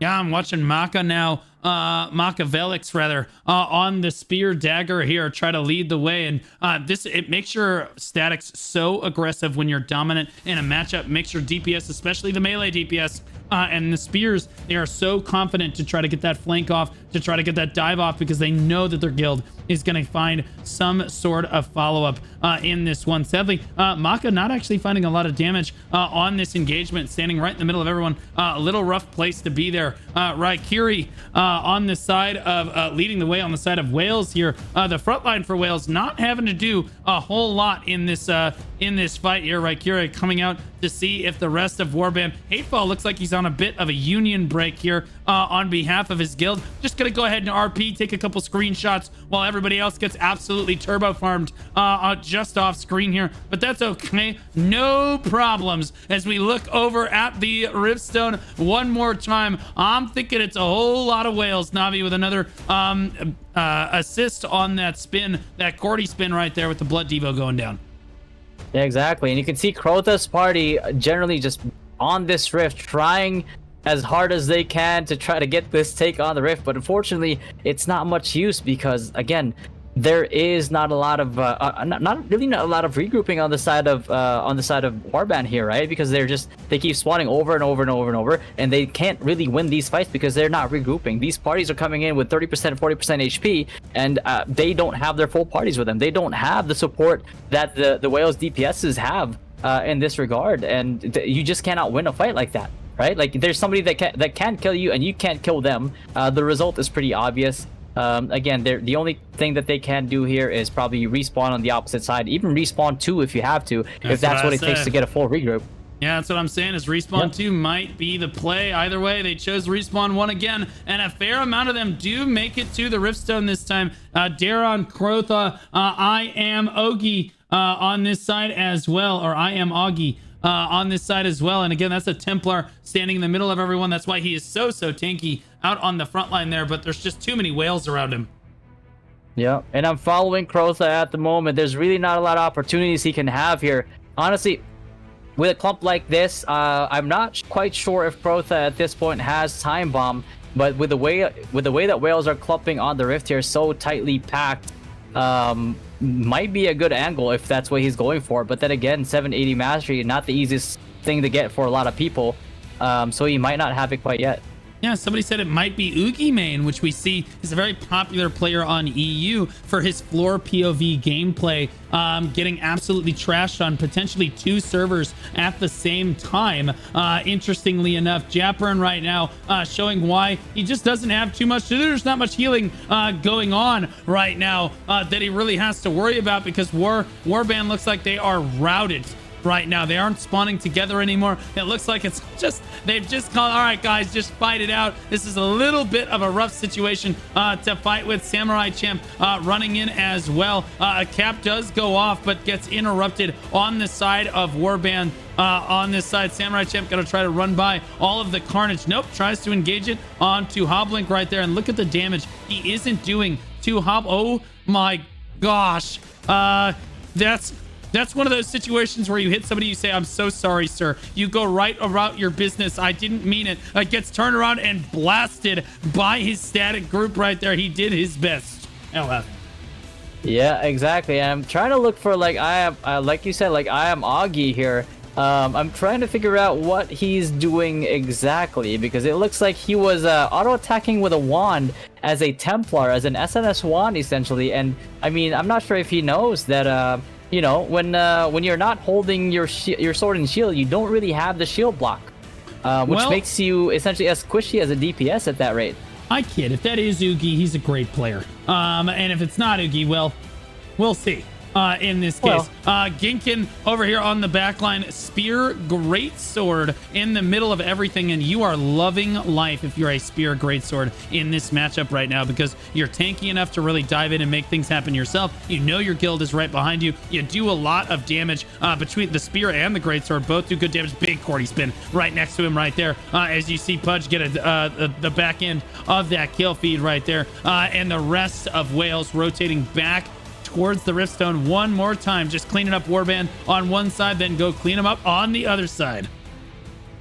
Yep, and Thick Bacon on the Rift trying to get this take again, but it's just not enough. There's a lot of Whalez on this area right now. It's only a matter of time before the rest of his party falls, and he's soon to be next here. Again, Odysseus starting to fall down. Odysseus dies. Alexis Maria, which is their Cordy Spinner, dies again here. There's just not a lot of opportunities that they have here. So even if there is a big clump of Whalez here right now on the Rift, which should be an opportune moment for the side of Warband, they just can't seem to get it, because again, their Cordy Spinners, their big clump killers are just not present at the moment. And I'm trying to look for maybe another form of damage that they have here, whether it's a Spear Dagger or even an AoE Curse Bomber, which generally isn't as maybe not as popular anymore with how low TTK can be when people abuse Blood Leech, but yeah, I can't seem to find anybody else who can really capitalize on the fact that Whalez tends to really clump up when Warband gets these takes on the Rift.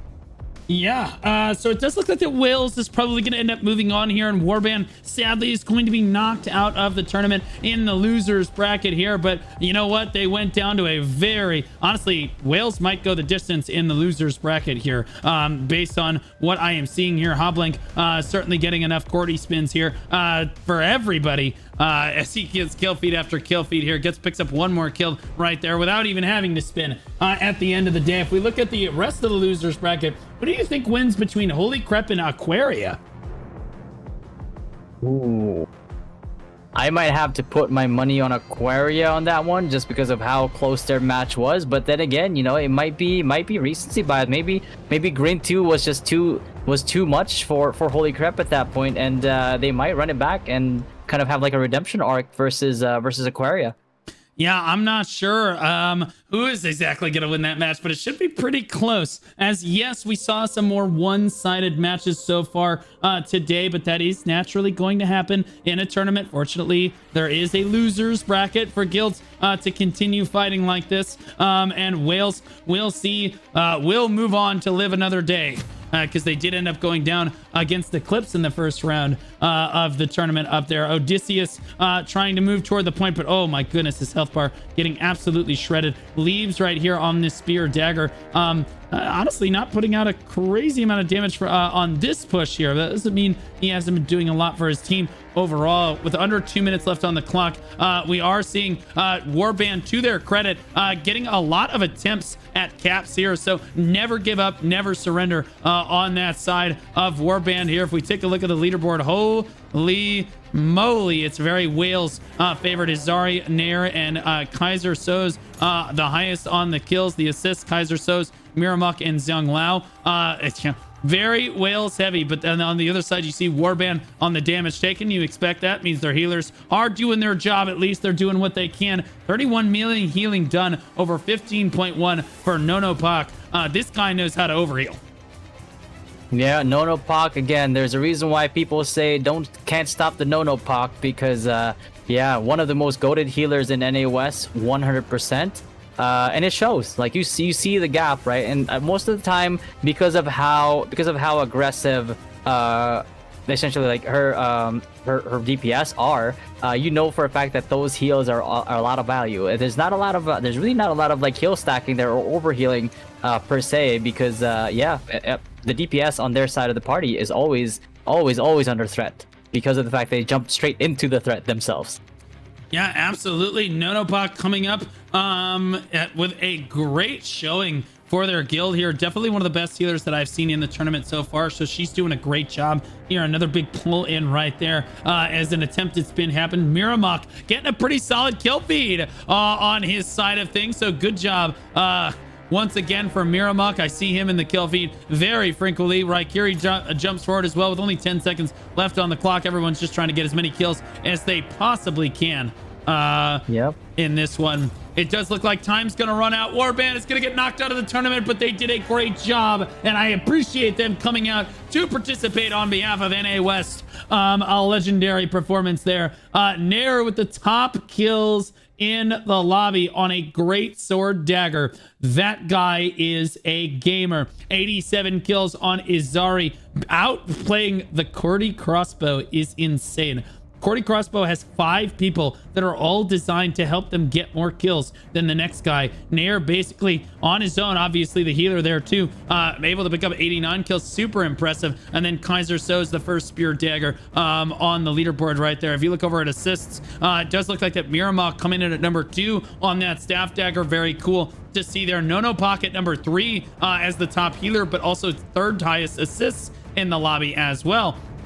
Damage dealt 3.7 million damage dealt, 3.3 on Izari right there. Damage taken 1.7 million from Dairon, Zaytiri, and Trash right there. Moving down there, amount healed Nonopak, like we said, 34 million. Next closest, huge gap, 16.2 million on Wainot right there. Azion and Zalius coming in at number 3 and number 4. People asking how many kills did Crotha have? We can check that very quickly here if I can figure out where. Here we go. Crotha 0 and 11, but you expect that from a tank. The dude is running Crusader. I don't know why you expect him to really have any kills at all, especially in a situation like this. I think he did a great job leading his guild here. Yeah, absolutely. I mean, the only realistic scenario where you could expect a Crusader essentially to get kills at any point in time is if they themselves run Time Bomb. But that does require some setup, and that does require quite a bit of grinding as well. So yeah, unless you have that as a Crusader, there's really no shot that you even if you build Bruiser, it's still incredibly hard to get kills as a Crusader, especially if you're tanking for your guild. Well, as they say, whales are the largest mammals on the planet. I agree, chat, and I love that they're spreading that fact around so that more people know that.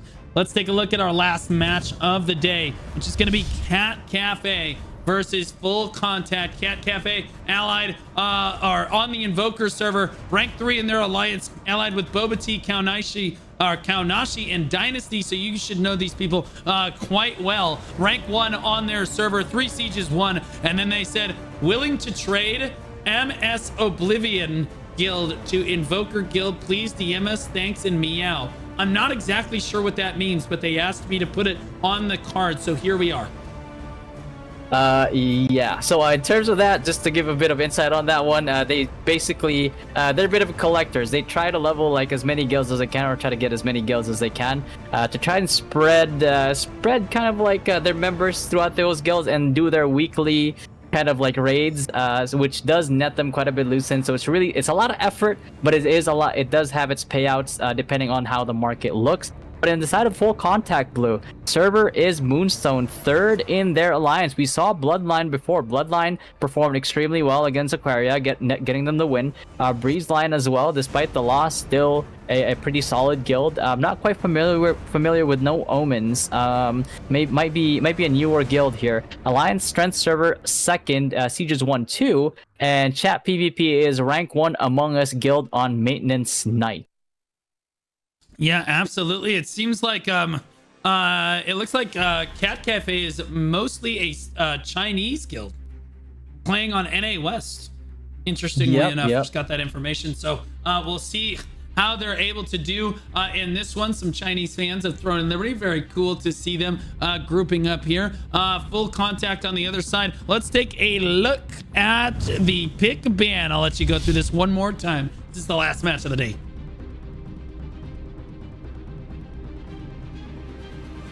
Or not. Okay, I can handle it. No problem. It does look like I'm sorry. I might cut out there a little bit.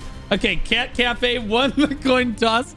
They chose to pick Full Contact is banning. Full Contact banned Malakar, Manticus, Kawazan, and Chernobog. The choice, and for the first time today, we are going to Grand Alon of all places.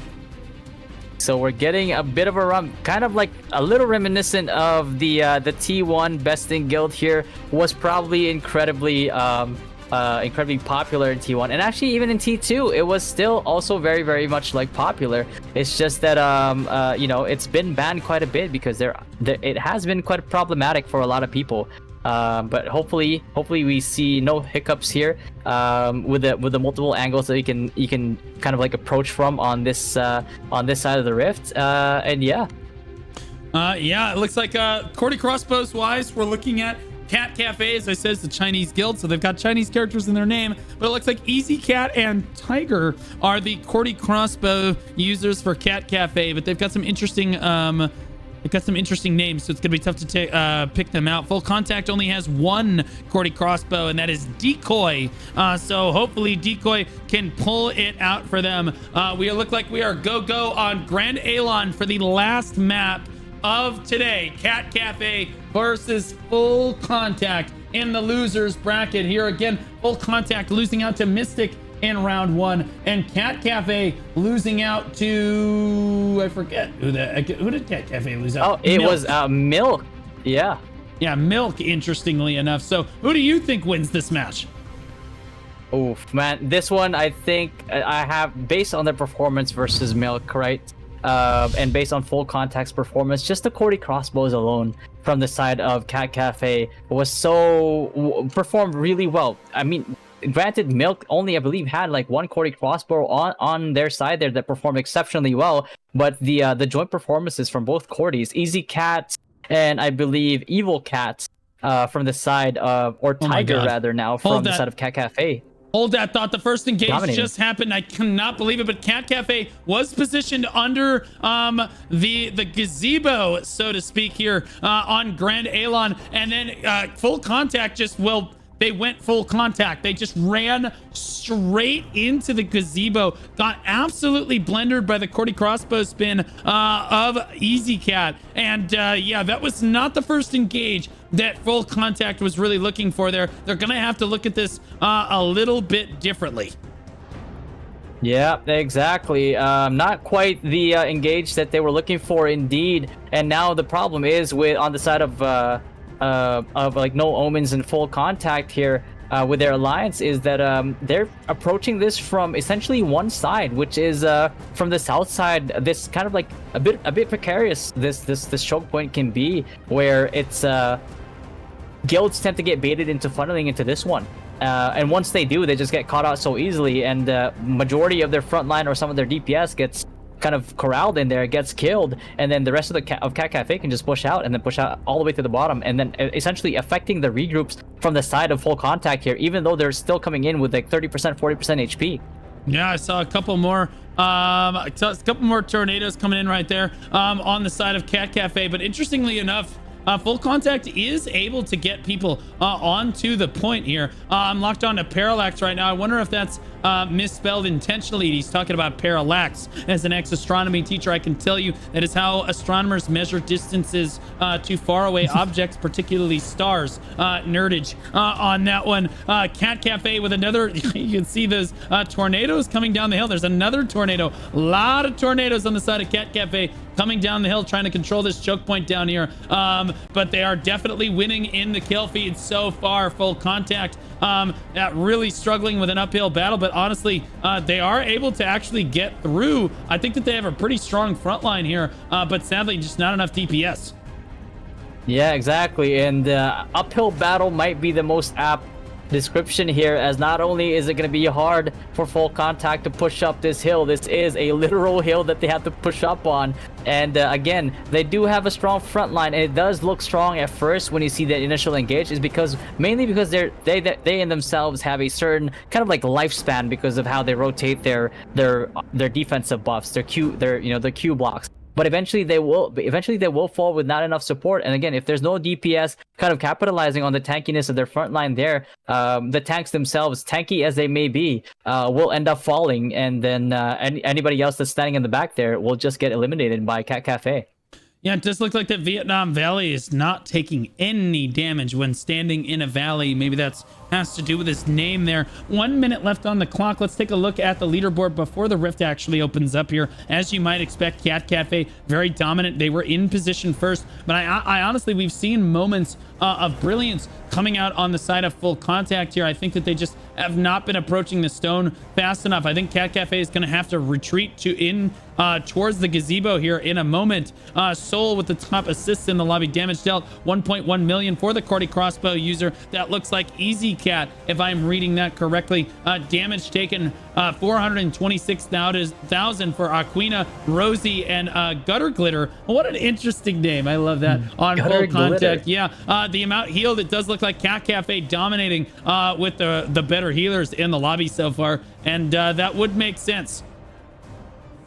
Yeah, absolutely. It makes complete sense. And you know, again, looking at the damage dealt here, it's breaking 1 million already. 2 members on the side of Cat Cafe here. And again, Full Contact opting for portal number 3 at the moment. But again, kind of like Cat Cafe just responding really well to this change of pace that they're doing, to this change of like kind of location that they're trying to spawn from, and then catching them on the way up. And even though they do get that take, again, it's very reminiscent of Warband versus Whalez, where yes, you might get that sneaky little take on the rift, but again, it's 4 versus 28. That double take is not going to be enough for you. Well, actually, no, they didn't even get it. Ikigai dies before he can even get it there, so it's a no contest for Cat right now.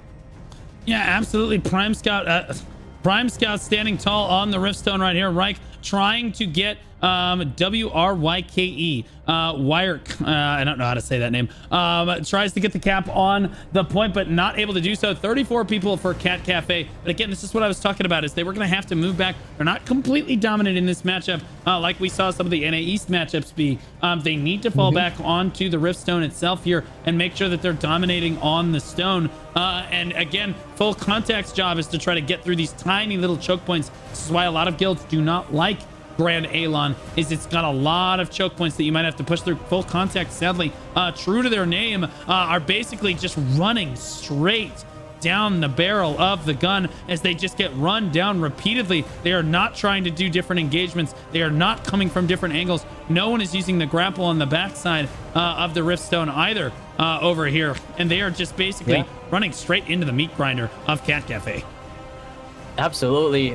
So I'm trying to look on the side of like Portal 2 here, but I'm not seeing enough people taking this route right now. I do see one person here by the name of Chief Red Wolf that's taking the back end here, but again, he's coming in solo with 30% HP left, and going into a full climb of Cat Cafe. He dies right away as soon as he gets there. It's a pretty obvious kind of like result with those actions. But again, nobody's spawning on portal number 2, trying to sneak up on this kind of like this hookup here, on this beton here. And overall, just not a lot of angles that the full contact is trying to go for, especially when you know that you're getting intercepted by Cat Cafe at portal number 3. It's not the best decision. You haven't been winning this fight in the past minute or so, and it's kind of been like a stomp on their end. So the only thing that I can think of that they're trying to take advantage of is the lack of, is kind of like waiting on cooldowns on the side of Cat to be down, and as soon as they spawn, they can try to capitalize on that. But again, if the Cordy crossbows especially just know how to collision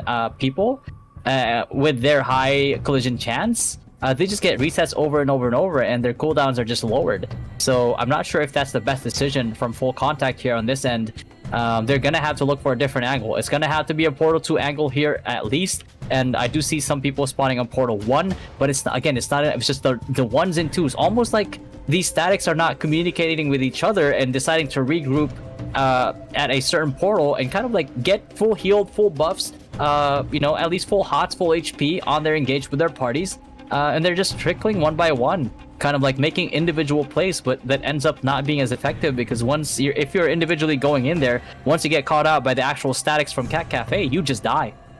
Yeah, absolutely. We got Holy playing a Templar right here. He's RP a little bit. I love that. That's pretty cool. But Cat Cafe has this point locked down. Full Contact did manage to get an initiation on the cap, so Cat Cafe slipping a little bit on this one, but calls the entire guild back to the point. 28 people standing on the point for Full Contact there for just a moment, but 38 for Cat Cafe on Grand Alon is pretty rough. Yeah, good guy. Like, as soon as you see them, it kind of looks like they're capitalizing on the rip take here, but all you've seen so far, Blue, is just yellow on red, yellow on red. It's pretty much like bananas on ketchup right now, because Cat Cafe dominating the fight. Yeah, one absolutely. kill on the side. Yeah. Absolutely. We got Tiger dominating for that Cordy crossbow. Quasi out here. Oh my goodness. Taking a lot of damage all by their loathsome. That's a spear dagger. You cannot let that happen right there. So definitely able to pick up kills on the side of Full Contact, where they can outnumber their opponents. But sadly, Cat Cafe basically jumps on them every single time they try to regroup. Over here, they're spawning. They are not far from the respawn. You can already see the yellow health bars as they spawn in. Ningba running out here and saying, I don't know about this, boss, and then getting immediately pulled in and killed the moment that they rejoin the fight. Very difficult position to be in. A bow staff on Senegon right here, definitely trying to pump out. There's a focus fireball coming down. Just no health bars are really moving, and look at his health bar as Tiger jumps on him. Sorry, Easy Cat jumps on him onto the back line right here. Or maybe that's not Easy. That's not Easy Cat. Misread that right there. Ashina trying to dive through right now on this spear dagger on the side of Full Contact. We'll see if he can get, or see if she rather can get any damage down on the back line of Cat Cafe, but not so much so far. Exactly. And the thing is, I saw an opportunity here for the side of Full Contact. It's just there was just no capitalization. So like in that fight that they had all the way to Portal 1, essentially, there was a huge overextension on the side of Cat Cafe, and there was about 2 statics of Full Contact that were able to get on the rift and try to take the rift. But here's the thing, Blue. Even if you manage to get to take on that rift, you don't have the numbers to take it anyway, because once they come back, they're just gonna wipe you after they wipe your squad at Portal 1. Maybe at the very least try to ease the pressure on your guys spawning at Portal 1, and maybe hit the back line, kind of like ease up, kind of free up the DPS on their side from being able to free hit your static on top of the hill or on right by that valley, and then maybe you'll stand a chance in this fight. Maybe you'll get the frag back, and and the people that you've eased the pressure on can fight back and maybe get on the rift with you. But if you're not able to do that, again, if all the pressure is on those guys that are spawning on Portal 1 and nothing is easing that pressure, and the whole time they're losing, so there's no way that this matchup or this like verse mode that they're having down this valley is going to change. It's just not going to work out for the side of Full Contact, because again, in order to relieve pressure, you need to ease pressure first, and they were not doing that for their stack, unfortunately. Yeah, and it looks like Full Contact is finally backed off and look for a regroup now. But oh my gosh, they all spawn in together, and there's a Cordy there right at the moment that they all spawn in. That's Easy Cat spinning on top of them. That's actually only one static there. I wonder, they're actually all spawning in at different locations now. They're all trying different spawns here. Yeah, and Blue, I've never seen this before on my screen of people getting chased this far into the woods. This almost feels like an episode of Robin Hood. And they're getting chased and trying to escape into the woods here a little bit. But I've never seen this happen in a Grand Alon before. I've seen the NA East fights where they end up getting chased up on top of the mountains, but never really a scenario where you know, like I have 4 or 5 people prancing in the woods trying to get away from from the sheriff.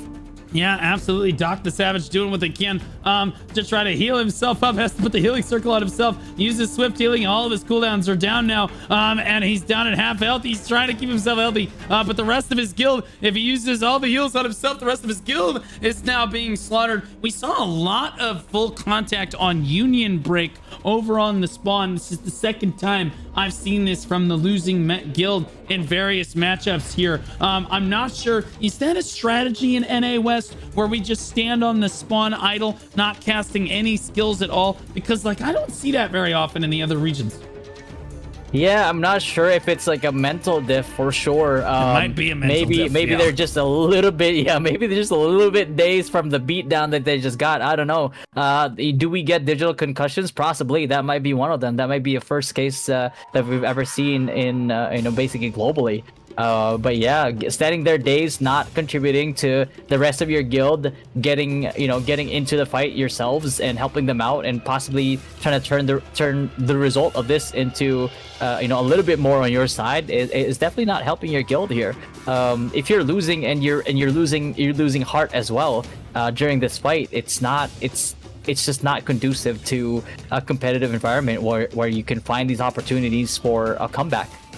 Yeah, absolutely. Prime Scout on the middle of everything. The tanks on the side of Cat Cafe, I swear, do not take any damage at all. A little rough on this one. Coming in for Full Contact. Their hopes are running out in this round here. It does look like that. If we look over at our losers bracket, let's talk about some of the other matchups we might have here. We have Darkness versus Nazgul, and we saw Darkness play earlier today. We saw Nazgul play the last time NA West played. Who do you think, you were here for both matches, who do you think that actually has advantage there? Or do you think it's going to be a pretty close one?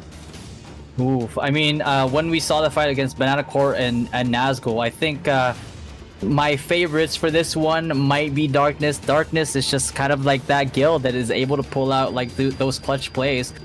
So as we can see in this match, Blue, I mean, strong mental is definitely part of the recipe when it comes to making comebacks.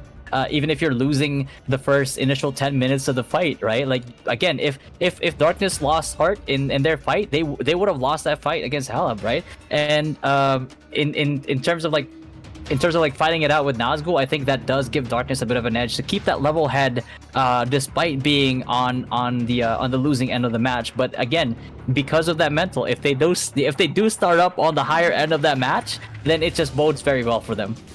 Yeah, absolutely. I'm not sure. I think the Darkness probably wins that, right? Like, I don't know, though. It could go either way at the end of the day. If we look over Banana Corp versus A-Lab, one of my personal favorite guilds of the tournament, because, again, it's all about you schnuggums, is the guild motto on that one.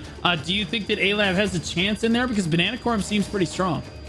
Yeah, I think so. I think they definitely learned from their previous mistakes. I did rewatch the VODs. I did rewatch like some of the clips that happened there in that fight versus Darkness. And again, seeing a Cordy spin on Strigger's side there, getting tornadoed and having all of it miss when he had such an opportune clump that could have won them the fight was pretty heartbreaking. I'm not 100% if that would have been enough to turn the whole fight as it is, because it was pretty close, Blue. Like if we remember, it was like around 96%, I believe, at that point in time before the timer ran out.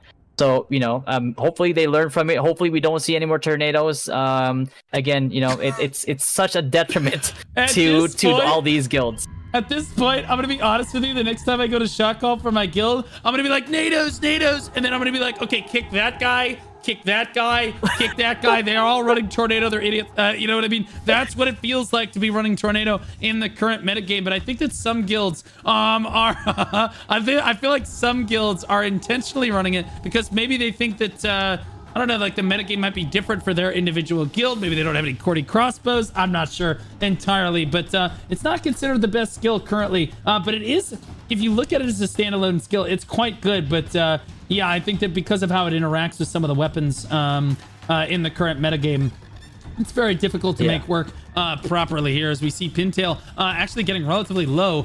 There we go. Gets the heal off right there as full contact comes through. And again, full contact really struggling with 7.5 minutes left on the clock. You can see just how one-sided the fight actually is. First full contact member is Tenji. Senji down here as a crossbow dagger user. Interestingly enough, barely positive on that one at 11 and 10. Good on him to be positive. 154 assists for Soul right there. And then it's Cat Cafe all over the place. Damage dealt though by Charlatans. Leading on the leaderboards right there. Damage taken, amount healed. Very Cat Cafe heavy, although we do see an attempted cap of the stone itself. And this is exactly what you want if you're full contact. You want to force them to fight on the dais here and not out in the field so that you can constantly keep streaming in from all sides and overwhelm them through the choke points. Now, obviously, there's a low chance of that happening, but they do have 14 people on the point here, LF. Exactly, 14 people on the point, and I mean, currently you see like 30 Cat Cafe there. You know what that means? That means there's 30 Cat Cafe not pushing into the portal and camping the rest of their guild. So that is very, very heavily in the favor of full contact there. If you're trying to get a full regroup, if you're trying to get a full push, again, the people that you have, the 10 people that you have on the point, if they can play life for even a little bit, again, play around the LOSs, try to like, you know, play a game of cat and mouse with them, distract them for as much as you can, and while they're distracted with you, the rest of your guild that has regroup can actually hit them from behind from different angles, and that might be the window that you're looking for. But again, you need to try out different things in these things. You can't just keep doing the same old thing and, you know, just expecting it to work at some point in time. Yeah, sadly, I'm looking around the outside of this fight. I don't see the crossbow user anywhere, which means he's probably playing like a rat, which is what you expect from a crossbow user. Very difficult to find him. Rosie standing out in front right here on that hill. Never mind.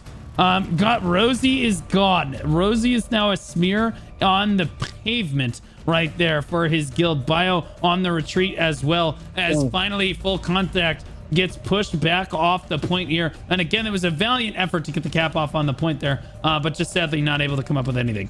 Yeah, exactly here, and a little bit like in terms of like waiting on the engage here. Tanks here, huge erection on huge Rexion on the side of full contact is kind of like a little late on the engage. Maybe That's waiting crazy. for his party. Maybe waiting for maybe just waiting on his party to regroup, but he was a little bit late on this engage, and their stack got engaged on, and unfortunately that does mean a wipe on their side, and they're opting for the side of portal number 3 at the moment. Yeah.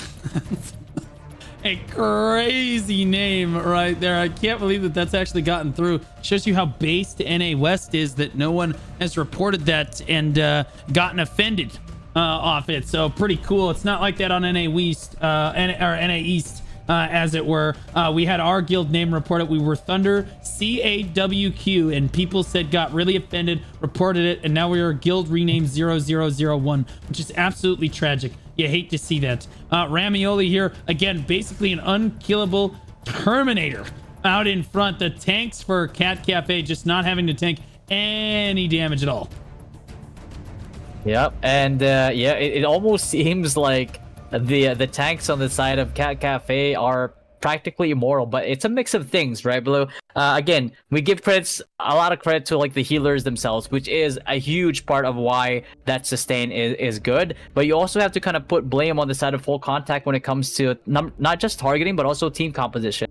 Right, I want to see more Steel Hearts or Gladiators or even like Spear Dags try to abuse the Blood Leech here, get the sustain off of the tanks or any really even the DPS on the side of Cat Cafe here, kind of strip that away, and also the point of targeting on the side of full contact as well. The reason why you're not seeing a lot of HP bars moving is because there's not a lot of concentration on like one particular target. If you saw that a lot more, if micros worked on that a lot more, then you'd see a lot of frags coming out on the side of full contact. But unfortunately, if that's not happening, it is pretty evident, and that's why you don't see a lot of deaths coming on the way of a full contact versus Cat Cafe.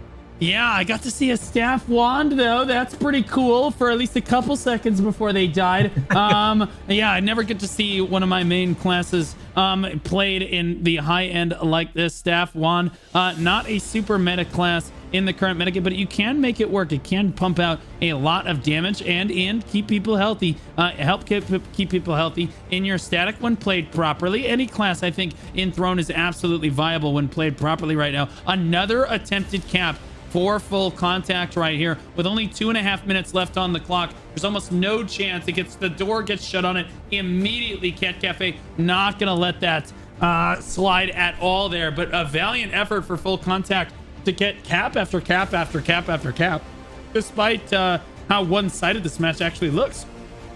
Yeah, exactly, and hopefully, like, every single one of their members puts respect on their resilience that the rest of their members have shown. It's play after play after play, different angle after different angle that they've taken here. They finally have been kind of like using this Piton a little bit more throughout this whole fight, which is exactly why you see like the takes that they are able to get on the Rift here.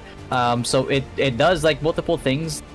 It puts pressure on Cat Cafe, but I really would like to see the stack that's up here kind of pushing out a little bit more, right? Because, like, again, they're in the middle of the Rift itself, which technically gives them an advantage if they're taking ground here. But I'm not seeing their tanks, I'm not seeing them kind of count the choke points that they know for a fact Cat Cafe will have to pass through on their way back, right? So if they were able to stop Cat Cafe from coming back in those choke points, in those singular choke points that Cat Cafe has taken so far, that means that their respawners on Portal 2 would have been able to hit them from behind as they held them on that side. But I'm not seeing that on the side of full contact right now. So maybe a little bit more agency when it comes to taking advantage of these clumps coming forward. Yeah, absolutely. Chad asked if Greatsword Staff is viable, and my answer is not in my guild. It's not. But I will say that, again, it's absolutely, memes aside, it is viable, but I don't think that you're going to see a whole lot of that in top-end guilds that are trying to compete to be at the top end of this tournament. It's actually really giga in PvE. It's a really solid class in PvE. In large-scale PvP, though, in 3v3 arenas, I could see that class working really, really well. Sadly, all classes are going to have their weaknesses, and you don't see Greatsword Staff doing a crazy good job in large-scale PvP too much in Throne, but that doesn't mean that it's a bad class or somehow it's not viable at all in the metagame. It's just maybe you're not going to see them very much in this tournament because they're not the best. Yeah, exactly. And honestly, right now with the meta itself, instead of a Greatsword Staff, you probably will be more likely to see a Greatsword Wand instead. The reason being is that like Curse Bombers are really, really good at one-shotting people, especially if they have lesser kind of like endurances, lesser HP. And that's what you want the Greatsword Wands for, because it's easy to one-shot as long as you can hit somebody. And Greatsword does give you that heavy and that hit. Right, top kills. It is Cat Cafe that comes up with our last match of the day here. It does look like the top kills of the lobby go to Easy Cat. That's what that says in Chinese right there, guys. 129 kills. Solon coming in at 93 with that spear dagger. Easy Cat, of course, the Cordy crossbow user. And again, you're seeing Tiger come in at number 4 with the other Cordy crossbow on the side of Cat Cafe. Interestingly enough, Bow Staff coming in at number 3 there. People say that is a win more composition weapon comp nowadays as a class, but still very good in large scale PvP. 219 assists for Soul right there. Parallax at 159. Interestingly enough, Staff Bow looking really good. Damage dealt, 6.2 million damage dealt from Easy Cat. And then Soul coming in at number 2 with that spear dagger. Once again, damage taken. We should see this. Yeah, full contact fills the leaderboard for this. Aquina, Emmy Bug, Charlatans, Wairiki, Fenrir, and Gutter Glitter, the top tanks of the lobby at 2.1 million damage taken, rounding out the top of their composition there. Amount healed, 19.7 million for Clover on Cat Cafe. Zomo coming in at number 2. Stupid, Grimm's, Aquina, rounding out the top 6 there. A good fight to both teams. We are not going to see Volt Contact move on in this tournament, but Cat Cafe certainly looks pretty dominant. Yeah, exactly. And quick credits there to Prime Scout as well. You mentioned him a lot when he was diving in those stacks, Blue. But if you looked at his damage taken, he only took 259k damage during that whole fight while swimming. So like it kind of like makes you wonder how much damage was he mitigating in that fight. Like how well was he cycling his skill blocks that like every time like any type of like big burst coming his way, he just wasn't able to he was able to negate it and essentially like just have like really small damage taken throughout the fight. Yeah, absolutely. Good fights to both teams and all the teams that came out to fight today and make this tournament possible. We really appreciate it on behalf of the tournament staff and myself and the community. These events are very fun to run, despite the fact that they're extremely hard to organize and keep people happy with. So when we look ahead to the next matches for NA West, we will see them on Thursday. I want to give a big shout out to AGS, if we could get some W's in chat, for AGS for helping support the tournament with the 1.3 million Lucent prize pool, all the shout outs on social media and everything else. We appreciate everything they do to help support this big event for the community. It's been such a help in helping put the tournament on, because it would be very hard to front all of the prize pool stuff myself and to get the word out there myself. I want to say big shout out to NA West as a region for showing up to the tournament and really bringing everybody to the table. I was not in those spaces. I could not spread the word around. They did that all themselves. So WNA West right there. W to my tournament director, Multarisk. Everybody wave hi to the mods in chat.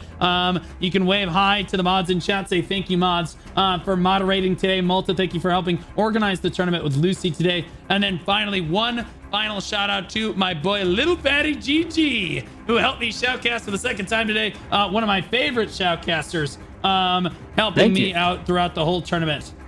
Now, I want you to give yourself a shout out here. Yep.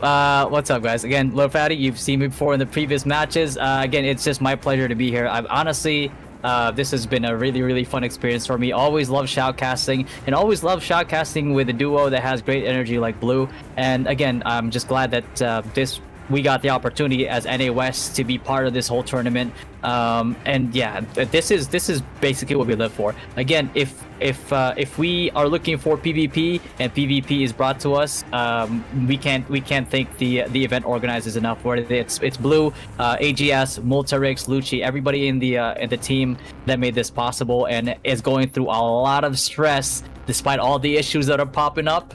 I appreciate you guys. Love you guys.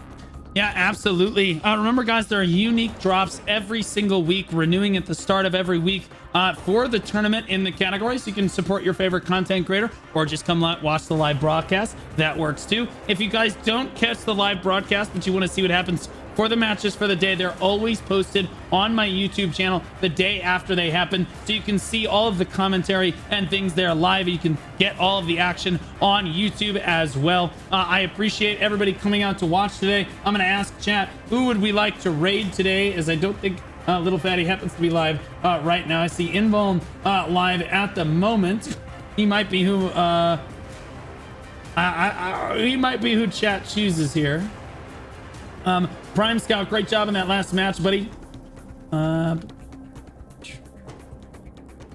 Yeah, I'm gonna go ahead and throw it over to Invuln because I see him and chat does not have an opinion, so then it will default to my opinion on this. So I'm gonna throw you guys over to Invuln, who will be shoutcasting with me, I believe, later in the week for NA East. Actually, maybe not, because he's gonna be playing for Tier later this week. Yeah. He's playing for one of the top guilds in NA East, and they're actually practicing right now to get ready for the tournament. So you guys are going to see some tournament practice going on in the stream. I'm going to throw you over to, from all of us here on the desk, thank you so much, guys, for watching. It supports events like this. It makes me want to throw on more events in the future. I appreciate all of you guys, and we'll see you tomorrow for EU starting at noon Central Standard Time. That's 7 p.m. Central European Time, guys. We'll see you tomorrow. Bye, guys.